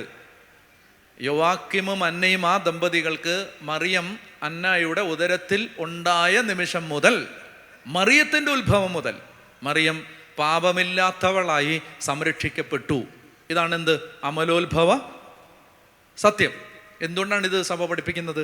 ഇതാണ് ദൈവകൃപ നിറഞ്ഞവളെ, ഫുൾ ഓഫ് ഗ്രേസ്, പാപമില്ലാത്തവളെ, ഫുൾ ഓഫ് ഗ്രേസ്, പാപമില്ലാത്തവളെ. അതെന്തുകൊണ്ടെന്നറിയാം? ഈശോ മിശിഹ പിറന്നു വീഴേണ്ട ഈ ശരീരം, ഈശോയുടെ ശരീരത്തിൽ പാപമുണ്ടോ? Hello, X chromosome Y chromosome എന്നൊക്കെ കേട്ടിട്ടുണ്ടോ? അതായത് ഒരു കുഞ്ഞുണ്ടാവുമ്പോൾ അതിനകത്ത് ആണിൻ്റെ കോൺട്രിബ്യൂഷനും ഉണ്ട്, പെണ്ണിൻ്റെ കോൺട്രിബ്യൂഷനും ഉണ്ട്. അത്രയും പിടി കിട്ടിയോ? എന്നാൽ മാതാവിൽ നിന്ന് ഈശോ ഉണ്ടാവുമ്പോൾ പുരുഷനിൽ നിന്ന് എന്തെങ്കിലും ഉണ്ടോ? ഇല്ല, സ്ത്രീയിൽ നിന്നുള്ളത് മാത്രമേ ഉള്ളൂ. അപ്പോൾ ടെക്നിക്കലി സ്പീക്കിംഗ് ഈശോയുടെ ശരീരം, ടെക്നിക്കലി സ്പീക്കിംഗ് ഈശോയുടെ ശരീരം മറിയത്തിൻ്റെ മാത്രം കോൺട്രിബ്യൂഷനാണ്. ആണോ അല്ലയോ? Yes or no? ആണോ? ഈശോയുടെ ശരീരത്തിൽ പാപമുണ്ടോ? ഇല്ല. ഇല്ലാതിരിക്കണമെങ്കിൽ അവനെ പ്രസവിച്ച മറിയത്തിൻ്റെ ശരീരത്തിൽ പാപം ഉണ്ടാവാൻ പാടില്ല. കാരണം ഫലത്തിൽ നിന്ന് വൃക്ഷത്തെ അറിയാം. അതുകൊണ്ടാണ് സഭ പഠിപ്പിക്കുന്നത് മറിയം അമലോത്ഭവ. അംഗീകരിക്കാൻ വല്ല ബുദ്ധിമുട്ടുണ്ടോ? Simple logic. അമലോത്ഭവ, ഉത്ഭവത്തിൻ്റെ ആരംഭ നിമിഷം മുതൽ പരിശുദ്ധാമ്മയെ ഈശോ കറയില്ലാത്തവളായി കാത്തു സൂക്ഷിച്ചു. അതുകൊണ്ടാണ് നമുക്ക് അമ്മയെ അഭയപ്പെടാം. ചെന്ന് ഈശോയുടെ മറിയത്തിൻ്റെ അമ്മയുടെ ഉള്ളിൽ ഈശോ മാത്രമേ ഉള്ളൂ. അമ്മയുടെ ഉള്ളിൽ അമ്മയില്ല, ഈശോ മാത്രമേ ഉള്ളൂ. അതുകൊണ്ട് നമുക്ക് മാതാവിനെ പിടിച്ചാൽ നമ്മൾ ആരിലെത്തും? അത് ഉറപ്പാണ്, ഈശോയിലെത്തും. ഹല്ലേലൂയാ പറഞ്ഞ ഹല്ലേലൂയാ, ഹല്ലേലൂയാ. ഞാൻ പറയാം, നമ്മൾ ഈ ഒരു മൊബൈൽ ആപ്ലിക്കേഷൻ ഡെവലപ്പ് ചെയ്തിട്ടുണ്ട്. അപ്പർ റൂം എന്നാണ് എൻ്റെ പേര്. അപ്പർ റൂം, മാളിക മുറി. അതെന്തിനാണ്? കൊന്തയെല്ലാം, കരണക്കൊന്തയെല്ലാം അങ്ങനെയൊക്കെയുള്ള ഒരു ആപ്ലിക്കേഷനാണ്. അപ്പോൾ ഒരു കൊന്ത ചൊല്ലിക്കഴിഞ്ഞാൽ നിങ്ങൾക്ക് അതിലിങ്ങനെ ഒരു ക്ലിക്ക് ചെയ്താൽ നിങ്ങൾ ചൊല്ലിയ കൊന്തയുടെ കണക്ക് അവിടെ കിടക്കും. ലോകത്ത് ഈ ആപ്ലിക്കേഷൻ ഡൗൺലോഡ് ചെയ്യുന്ന ആളുകളെല്ലാം ചൊല്ലുന്ന കൊന്തയുടെ കണക്കും അതിനകത്ത് കിടക്കും. എന്തിനാണ്? 150 കോടി ജപമാല നമ്മൾ സമാഹരിക്കുന്ന ഒരു യജ്ഞത്തിലാണ് നമ്മൾ. അപ്പോൾ അതുകൊണ്ട് നമുക്കറിയാം, നമ്മളുമായി ബന്ധപ്പെട്ട് നിൽക്കുന്ന ആളുകളൊക്കെ ഈ ആപ്ലിക്കേഷൻ ഡൗൺലോഡ് ചെയ്ത് കൊന്ത ചൊല്ലി അതിനകത്ത് ഇങ്ങനെ ക്ലിക്ക് ചെയ്ത് പോയാൽ നമുക്ക് ഗ്ലോബലി എന്തോരം കൊന്ത സമാഹരിച്ചു എന്നറിയാം. അത് ചെയ്യാൻ വേണ്ടി മാത്രമാണ് 1,00,000 രൂപ കൂടുതൽ മുടക്കി ഈ ആപ്ലിക്കേഷൻ ഉണ്ടാക്കിയത്. മനസ്സിലായോ? ഹലോ. അപ്പോൾ അതുകൊണ്ട് എന്ത് ചെയ്യണം? ഞാൻ പിന്നീട് അവസാനം പറയാം. അത് ഡൗൺലോഡ് ചെയ്തെടുക്കണം. ഡൗൺലോഡ് ചെയ്തിട്ട് എങ്ങനെയാണ് വർക്ക് ചെയ്യുന്നതൊക്കെ കാണിച്ചു തരാം ഇതിൻ്റെ അവസാനം. അപ്പോൾ ആ ജപമാല മാതാവിനോട് ചേർന്ന് ജീവിക്കണം. ഒത്തിരി കൊന്തകൾ ചൊല്ലണം, മാതാവിനോട് ചേർന്ന് ജീവിക്കണം. അപ്പോൾ അത് ഈ കാലഘട്ടത്തിൽ വളരെ ആവശ്യമാണ്. ഓക്കെ, വായിക്കാം. ദൈവകൃപ നിറഞ്ഞവളെ സ്വസ്തി, കർത്താവ് നിന്നോട് കൂടെ. ഈ വചനം കേട്ട് അവൾ വളരെ അസ്വസ്ഥയായി. എന്താണ് ഈ അഭിവാദനത്തിൻ്റെ അർത്ഥമെന്ന് അവൾ ചിന്തിച്ചു. ദൂതൻ അവരോട് പറഞ്ഞു, മറിയമേ ഭയപ്പെടണ്ട, ദൈവസന്നിധിയിൽ നീ കൃപ കണ്ടെത്തിയിരിക്കുന്നു. നീ ഗർഭം ധരിച്ച ഒരു പുത്രനെ പ്രസവിക്കും. നീ അവൻ യേശു എന്ന് പേരിടണം. അവൻ വലിയവനായിരിക്കും, അത്യുന്നതൻ്റെ പുത്രൻ എന്ന് വിളിക്കപ്പെടും. അവൻ്റെ പിതാവായ ദാവീദിൻ്റെ സിംഹാസനം ദൈവമായ കർത്താവ് അവന് കൊടുക്കും. യാക്കോബിൻ്റെ ഭവനത്തിന്മേൽ അവൻ എന്നേക്കും ഭരണം നടത്തും. അവൻ്റെ രാജ്യത്തിന്. ഗബ്രിയേൽ വന്നപ്പോൾ പ്രവാസം തീരാറായെന്നല്ലേ പറഞ്ഞേ? അതാണ് ദാവീദിൻ്റെ സിംഹാസനത്തിൽ ഇരിക്കേണ്ട മിശിഹ എന്ന രാജാവ് ഇതാ വരാൻ പോകുന്നു. മുന്നോട്ട് വായിക്കാം. മറിയം ദൂതനോട് പറഞ്ഞു, ഇത് എങ്ങനെ സംഭവിക്കും? ഞാൻ പുരുഷനെ. വ്യക്തമായോ ആ ചോദ്യം എന്തുകൊണ്ട് ചോദിച്ചെന്ന്? പുരുഷനെ. ദൂതൻ മറുപടി പറഞ്ഞു, പരിശുദ്ധാത്മാവ് നിന്റെ മേൽ വരും, അത്യുന്നതൻ്റെ ശക്തി നിന്റെ മേൽ ആവസിക്കും. ആകയാൽ ജനിക്കാൻ പോകുന്ന ശിശു പുരുഷന്റെ സഹായമില്ലാതെ ഞാൻ എങ്ങനെ ഗർഭിണിയാവും? മറുപടി, പരിശുദ്ധാത്മാവ് നിന്നിൽ പ്രവർത്തിക്കും. ജീവൻ ഉണ്ടാക്കിയവൻ, മനുഷ്യ ശരീരത്തെ സൃഷ്ടിച്ചവൻ നിന്റെ ശരീരത്തിൽ പ്രവർത്തിക്കുമ്പോൾ അവൻ ഉണ്ടാക്കിയ നിയമത്തിന് പുറത്ത് നിനക്ക് ഒരു കുഞ്ഞിന് ജന്മം കൊടുക്കാൻ പറ്റും. പറഞ്ഞേ ഹല്ലേലൂയാ. അപ്പോൾ ഒരു ചോദ്യം വരും. 2 പേര് ചോദിച്ചത് ഒരേ ചോദ്യം, 2 പേരോട് 2 പ്രതികരണം. ചോദ്യം എന്താ? സക്കറിയ ചോദിച്ചു, ഞാനിതെങ്ങനെ ഞാൻ ഇതെങ്ങനെ അറിയും? ഞാൻ വൃദ്ധനാണ്, എൻ്റെ ഭാര്യ വന്ധ്യയാണ്, പ്രായം കവിഞ്ഞവളാണ്, അല്ലേ? ഞാനിതെങ്ങനെ അറിയും? അപ്പോൾ പറഞ്ഞു, വിവരക്കേട് പറഞ്ഞതിന് പണിഷ്മെൻ്റ് ഉണ്ട്, മിണ്ടിപ്പോവരുത് ഇനി 9 മാസത്തേക്ക്. എന്നാൽ ഇവിടെ മറിയം ചോദിക്കുന്നു, ഇതെങ്ങനെ സംഭവിക്കും? ഞാൻ പുരുഷനെ മനസ്സിലായി, നൈമലും പുരുഷനെ അറിഞ്ഞൂടാ. അപ്പോൾ ദൂതൻ പറയാണ്, എല്ലാം പറഞ്ഞുതരാം. എന്താണ് ഈ 2 double game, double policy? Why? പല കാരണങ്ങളുണ്ട്. ഒന്ന്, ഇയാൾ അച്ഛനാണ്, മറ്റേത് അൽമായനാണ്. മനസ്സിലായോ? ഒന്ന് അച്ഛനാണ്, അച്ഛന് ഈ വിവരക്കേട് ചോദിക്കാൻ പാടില്ല. കാരണം പുള്ളി എല്ലാ ദിവസവും നിന്ന് ആരാധന നടത്തി ദൈവം അവിടെ നിൽക്കുന്നതെന്ന് അറിയാവുന്ന ആളാണ്. അതുപോലല്ല ഈ കൊച്ച്. അതിന് എക്സെപ്ഷനുണ്ട്, അല്ലേ? അതിന് എക്സെപ്ഷനുണ്ട്. ഓക്കെ. രണ്ടാമത്തേത്, സക്കറിയ ചോദിച്ചത് തെളിവാണ്, മറിയം ചോദിച്ചത് വിശദീകരണമാണ്. Zachariah asked for a proof. ഞാൻ ഇതെങ്ങനെ അറിയും? എന്താ ഒരു സൈൻ, ഒരു അടയാളം? ഞാനിതെങ്ങനെ അറിയും? എന്തെങ്കിലും ഇപ്പോൾ ഒരു ബോംബ് ഇവിടെ വീഴുക, അല്ലെങ്കിൽ ഒരു ഖജനാവിടി ഇവിടെ പൊട്ടുക, അല്ലെങ്കിൽ ഒരു മണികിലുക്കം, അങ്ങനെ എങ്ങനെ എങ്ങനെ അറിയും? അങ്ങനല്ല, അതല്ലേ ചോദ്യം. ഞാനിതെങ്ങനെ അറിയും? He asked for a proof വല്ലതും ഉണ്ടോ? തെളിവ് വല്ലതും ഉണ്ടോ? നീ മാലാഖയാന്ന് എന്താ ഉറപ്പ്? നോക്കട്ടെ, മാന്തി നോക്കട്ടെ. പ്രൂഫ്. മറിയമോ? അതായത് മറിയം പറയുന്നത്, ദൂത, ടെക്നിക്കലി ഒരു വലിയ പ്രശ്നമുണ്ട്. ഞാൻ കന്യകയായിട്ട് ജീവിക്കാൻ തീരുമാനം എടുത്ത ആളാണ്, അങ്ങനെ വ്രതം എടുത്ത ആളാണ്, യോസഫ് അത് സമ്മതിച്ചിട്ടുണ്ട്. അപ്പോൾ എങ്ങനെ ആണുമായിട്ട് യോജിക്കാതെ കൊച്ചുണ്ടാവും? She asked for an explanation. വിശ്വാസ വിഷയങ്ങളിൽ നിങ്ങൾക്ക് വിശദീകരണങ്ങൾ ദൈവത്തോട് ചോദിക്കാം, പക്ഷേ തെളിവ് ചോദിക്കരുത്. മനസ്സിലായോ? ദൈവം ഉണ്ടെങ്കിൽ എൻ്റെ തലയിൽ തേങ്ങ വീഴട്ടെ. തേങ്ങയല്ല, നിന്റെ തലയിൽ തെങ്ങ് വീഴും. മനസ്സിലായോ? ഇപ്പൊ ദൈവം ഉണ്ടെങ്കിൽ ഞാൻ ചത്തോട്ടെ. നീ ചാവും, ഇപ്പോഴല്ല, കുറച്ച് കഴിഞ്ഞിട്ട് ചാവും.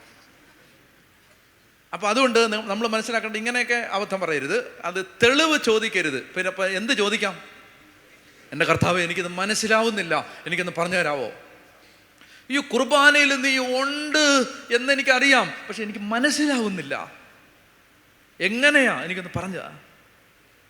വളരെ ശാന്തതയോടെ യേശു പറഞ്ഞു തരും. അതാണ് തോമാസിലെ അടുത്ത് വന്നിട്ട്, വാടാ ഇവിടെ കൊണ്ടുവാടാ, നിന്റെ വിരൽ കൊണ്ടുവന്ന് കുത്തി വെക്കടാ.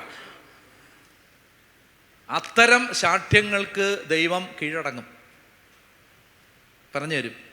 പക്ഷെ തെളിവ്. അപ്പോൾ എന്ത് ചോദിച്ചു? ഇതെങ്ങനെ, ഞാനെങ്ങനെ അറിയും? ഞാൻ പുരുഷനെ അറിയുന്നില്ല. അടുത്ത വാക്യം, ദൂതൻ മറുപടി പറഞ്ഞു, പരിശുദ്ധാത്മാവ് നിന്റെ മേൽ വരും, അത്യുന്നതന്റെ ശക്തി നിന്റെ മേൽ ആവസിക്കും, ആകയാൽ ജനിക്കാൻ പോകുന്ന ശിശു. അപ്പോൾ പരിശുദ്ധാത്മാവ് നിന്റെ മേൽ വരും, അത്യുന്നതന്റെ ശക്തി നിന്റെ മേൽ ആവസിക്കും. പുറപ്പാട് മടുത്തോ? ഹലോ മടുത്തോ? പുറപ്പാട് 45, പുറപ്പാട് 45 വേഗം എടുക്കുക. 45 ഇല്ല, 40. പുറപ്പാട്, എക്സോഡസ് 40 എടുത്തോ. അതിൻ്റെ 34 മുതൽ വായിക്കാം. അപ്പോൾ ഒരു മേഘം സമാഗമ കൂടാരത്തെ ആവരണം ചെയ്തു, കർത്താവിൻ്റെ മഹത്വം കൂടാരത്തിൽ നിറഞ്ഞു നിന്നു. മോശയ്ക്ക് സമാഗമ കൂടാരത്തിൽ പ്രവേശിക്കാൻ കഴിഞ്ഞില്ല, കാരണം മേഘം മേഘം അതിനെ ആവരണം ചെയ്തു. ഹലോ, എന്താണ് ആവരണം ചെയ്തു? ഇനി എല്ലാ ഡിസ്ട്രാക്ഷൻസും മാറ്റിയിട്ട് എന്നെ ഒന്ന് ശ്രദ്ധിക്കാവോ? ഞാനൊരു വാക്ക് പഠിപ്പിക്കട്ടെ. ഒരു വാക്ക് ഞാൻ പറയുന്ന പോലെ പറയണം. പറ. ബിഷപ്പിന് എപ്പിസ്കോപ്പ എന്നൊരു വാക്ക് പറയും ഗ്രീക്കിൽ. എന്താണ് എപ്പിസ്കോപ്പ എന്ന് പറഞ്ഞാൽ? എന്താ? എപ്പിസ്കോപ്പൻ എന്ന് പറയരുത്, എപ്പിസ്കോപ്പ. എന്താണ്? അല്ല, അങ്ങനെ പറയുന്നവർ ഞാൻ കേട്ടിട്ടുണ്ട്. എപ്പിസ്കോപ്പൻ എന്ന് പറയരുത്, അതവർക്കൊരു സുഖമില്ലാത്ത വിളിയാണ്. എന്താണ് എപ്പിസ്? അപ്പൊ ഇനി എപ്പിസ് മറക്കുവോ? ഇല്ല. എപ്പിസ്. അപ്പൊ എപ്പിസ്. ഇനി ഈ കിയ എന്ന് പറഞ്ഞൊരു കാർ കമ്പനി ഉണ്ട്, കേട്ടിട്ടുണ്ടോ? കിയ കാരൻസ്, കിയ കാർണിവൽ, കേട്ടിട്ടുണ്ടോ? കിയ. അപ്പൊ അത് മറക്കുവോ? അപ്പൊ രണ്ടുകൂടെ പറഞ്ഞേ, എപ്പിസ് കിയ അല്ലേ? സെൻകുമാർ എന്ന് പറഞ്ഞിട്ടൊരു പോലീസുകാരനുണ്ടായിരുന്നു, അറിയാം? സെൻകുമാർ ഇപ്പോഴും ഉണ്ട് അല്ലേ? സെൻകുമാർ. പറ. ഇപ്പൊ 3 വാക്കായി. എപ്പിസ്, കിയ, സെൻ. മറക്കുവോ? ഇല്ല. എപ്പിസ്, കിയ, സെൻ. അതിൻ്റെ അർത്ഥം ഓവർഷാഡോ എന്ന് പറഞ്ഞാൽ ആവസിക്കുക. ഇവിടെ നമ്മൾ വായിച്ച എന്താണ്? പുറപ്പാട് പുസ്തകത്തിൽ സമാഗമ കൂടാരത്തിന്റെ മേൽ ദൈവത്തിന്റെ മേഘം ആവരണം ചെയ്തു, ആവസിച്ചു, ഓവർഷാഡോ ചെയ്തു. അതിനുപയോഗിക്കുന്ന വാക്കാണ് എപ്പിസ്, കിയ, സെൻ. മറക്കുവോ? എപ്പിസ്, കിയ, സെൻ. അപ്പൊ സമാഗമ കൂടാരത്തിന്റെ മീതെ the cloud of glory, the Shekinah glory ഇറങ്ങി വന്നപ്പോൾ ബൈബിൾ ഉപയോഗിച്ച അതേ വാക്കാണ് ദൂതൻ പറയുന്നത്. പരിശുദ്ധാത്മാവ് നിന്റെ മേൽ എപ്പിസ്കിയാസൻ ചെയ്യും എന്ന് പറഞ്ഞാൽ സമാഗമ കൂടാരത്തിൻ്റെ മീതെ ദൈവം ഇറങ്ങി വന്ന് അതിനെ ദേവാലയമാക്കി മാറ്റിയതുപോലെ മറിയമേ നിന്റെ മേൽ ഇറങ്ങി വന്നിട്ട് നിന്നിൽ നിന്ന് യേശു പുറത്തു വരും. അതേ വാക്കാണ്. മനസ്സിലായ? ദൈവസാന്നിധ്യം, പരിശുദ്ധാത്മാവ് നിന്റെ മേൽ വന്ന് എപ്പിസ്കിയാസൻ ആവരണം ചെയ്യും. ആവരണം ചെയ്ത്, ആകയാൽ ജനിക്കാൻ പോകുന്ന ശിശു പരിശുദ്ധൻ, ദൈവപുത്രൻ എന്ന്. അതായത് നമ്മളിൽ, കേട്ടെ ഞാൻ അവസാനിപ്പിക്കാം, നമ്മളിൽ 2 കാര്യങ്ങളാണ് പരിശുദ്ധാത്മാവ് വന്നു കഴിയുമ്പോൾ സംഭവിക്കേണ്ടത്. എന്തൊക്കെയാണെന്നറിയാം? ഒന്ന്, നമ്മൾ പരിശുദ്ധാത്മാവ് നിന്റെ മേൽ, അത്യുന്നതൻ്റെ ശക്തി നിന്റെ മേൽ ആവസിക്കാമാകിയാൽ ജനിക്കാൻ പോകുന്ന ശിശു ഒന്ന് പരിശുദ്ധൻ. അതായത് നമ്മളെ പരിശുദ്ധാത്മാവ് നിറയേണ്ടതറിയാം, നമ്മൾ കൂടുതൽ കൂടുതൽ വിശുദ്ധരായിട്ട് മാറാൻ. ഒന്ന്. രണ്ടാമത്തേത്, ദൈവത്തിൻ്റെ മക്കളായിട്ട് ജീവിക്കാൻ.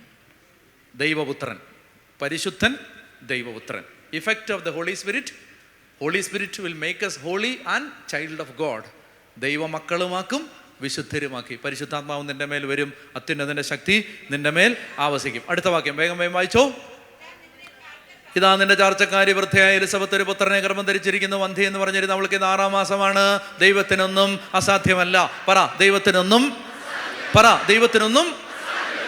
അമ്മച്ചി, ദൈവത്തിനൊന്നും അസാധ്യമല്ല. ദൈവത്തിന് ഒന്നും അസാധ്യമല്ല. ഒന്നും അസാധ്യമല്ല. ഒന്നും അസാധ്യമല്ല.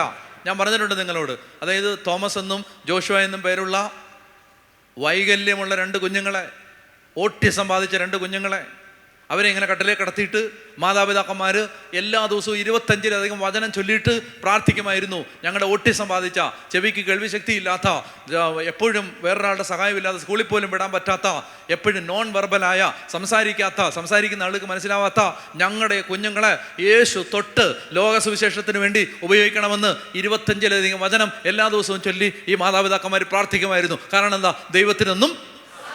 പ്രിയപ്പെട്ട സഹോദരങ്ങളെ, ഇന്ന് ആ 2 മക്കളും 25-ലധികം രാജ്യങ്ങളിൽ സുവിശേഷം പ്രസംഗിച്ച് കർത്താവ്. ഹല്ലേലൂയ. മനസ്സിലായോ? ഞാൻ ആഫ്രിക്കയിൽ പോകുമ്പോൾ ഒരു മധ്യസ്ഥ പ്രാർത്ഥനയ്ക്ക് UK ചെല്ലുമ്പോൾ കാണാൻ പറ്റും. ചിലപ്പോൾ അമേരിക്ക കഴിഞ്ഞ ധ്യാനത്തിന് ചെന്നപ്പോൾ അവിടെ ഉണ്ടായിരുന്നു. വന്നിരുന്ന് മധ്യസ്ഥം പ്രാർത്ഥിച്ചോളൂ. പിന്നെ ദൈവവചനം എഴുതി കൊടുക്കും. ഞാൻ കണ്ടിട്ടുണ്ട് ആഫ്രിക്കക്കാർ ക്യൂ നിൽക്കുന്നത് പിള്ളേരുടെ മുമ്പിൽ, വൈറ്റ്സ് ക്യൂ നിൽക്കുന്നത്, ഇന്ത്യക്കാർ ക്യൂ നിൽക്കുന്നത്. പറഞ്ഞേ ഹല്ലേലൂയ. മനസ്സിലായോ? ദൈവത്തിനൊന്നും അസാധ്യമല്ല. ദൈവത്തിനൊന്നും അസാധ്യമല്ല. അതുകൊണ്ട് എന്തെങ്കിലുമൊക്കെ ഓലപ്പാമ്പ് കാണുമ്പോൾ വിഷമിച്ചിരിക്കരുത്. ദൈവത്തിനൊന്നും അസാധ്യമല്ല. നീ എന്ത് ചെയ്യണം? ദൈവം വരുന്നിടത്ത് കാണണം. നീ നിരന്തരം പ്രാർത്ഥിക്കണം, ദൈവത്തെ വിളിക്കണം. കർത്താവിൻ്റെ പദ്ധതി നീ വിചാരിക്കുന്ന പോലെ ആവില്ല. അങ്ങനെ ദൈവം അത്ഭുതം പ്രവർത്തിക്കും. ഹല്ലേലൂയ. അപ്പോൾ നമുക്ക് സന്തോഷത്തോടെ പ്രാർത്ഥിക്കാം. നമുക്ക് ആരാധന നടത്താനായിട്ട് ഒരുങ്ങാണ്.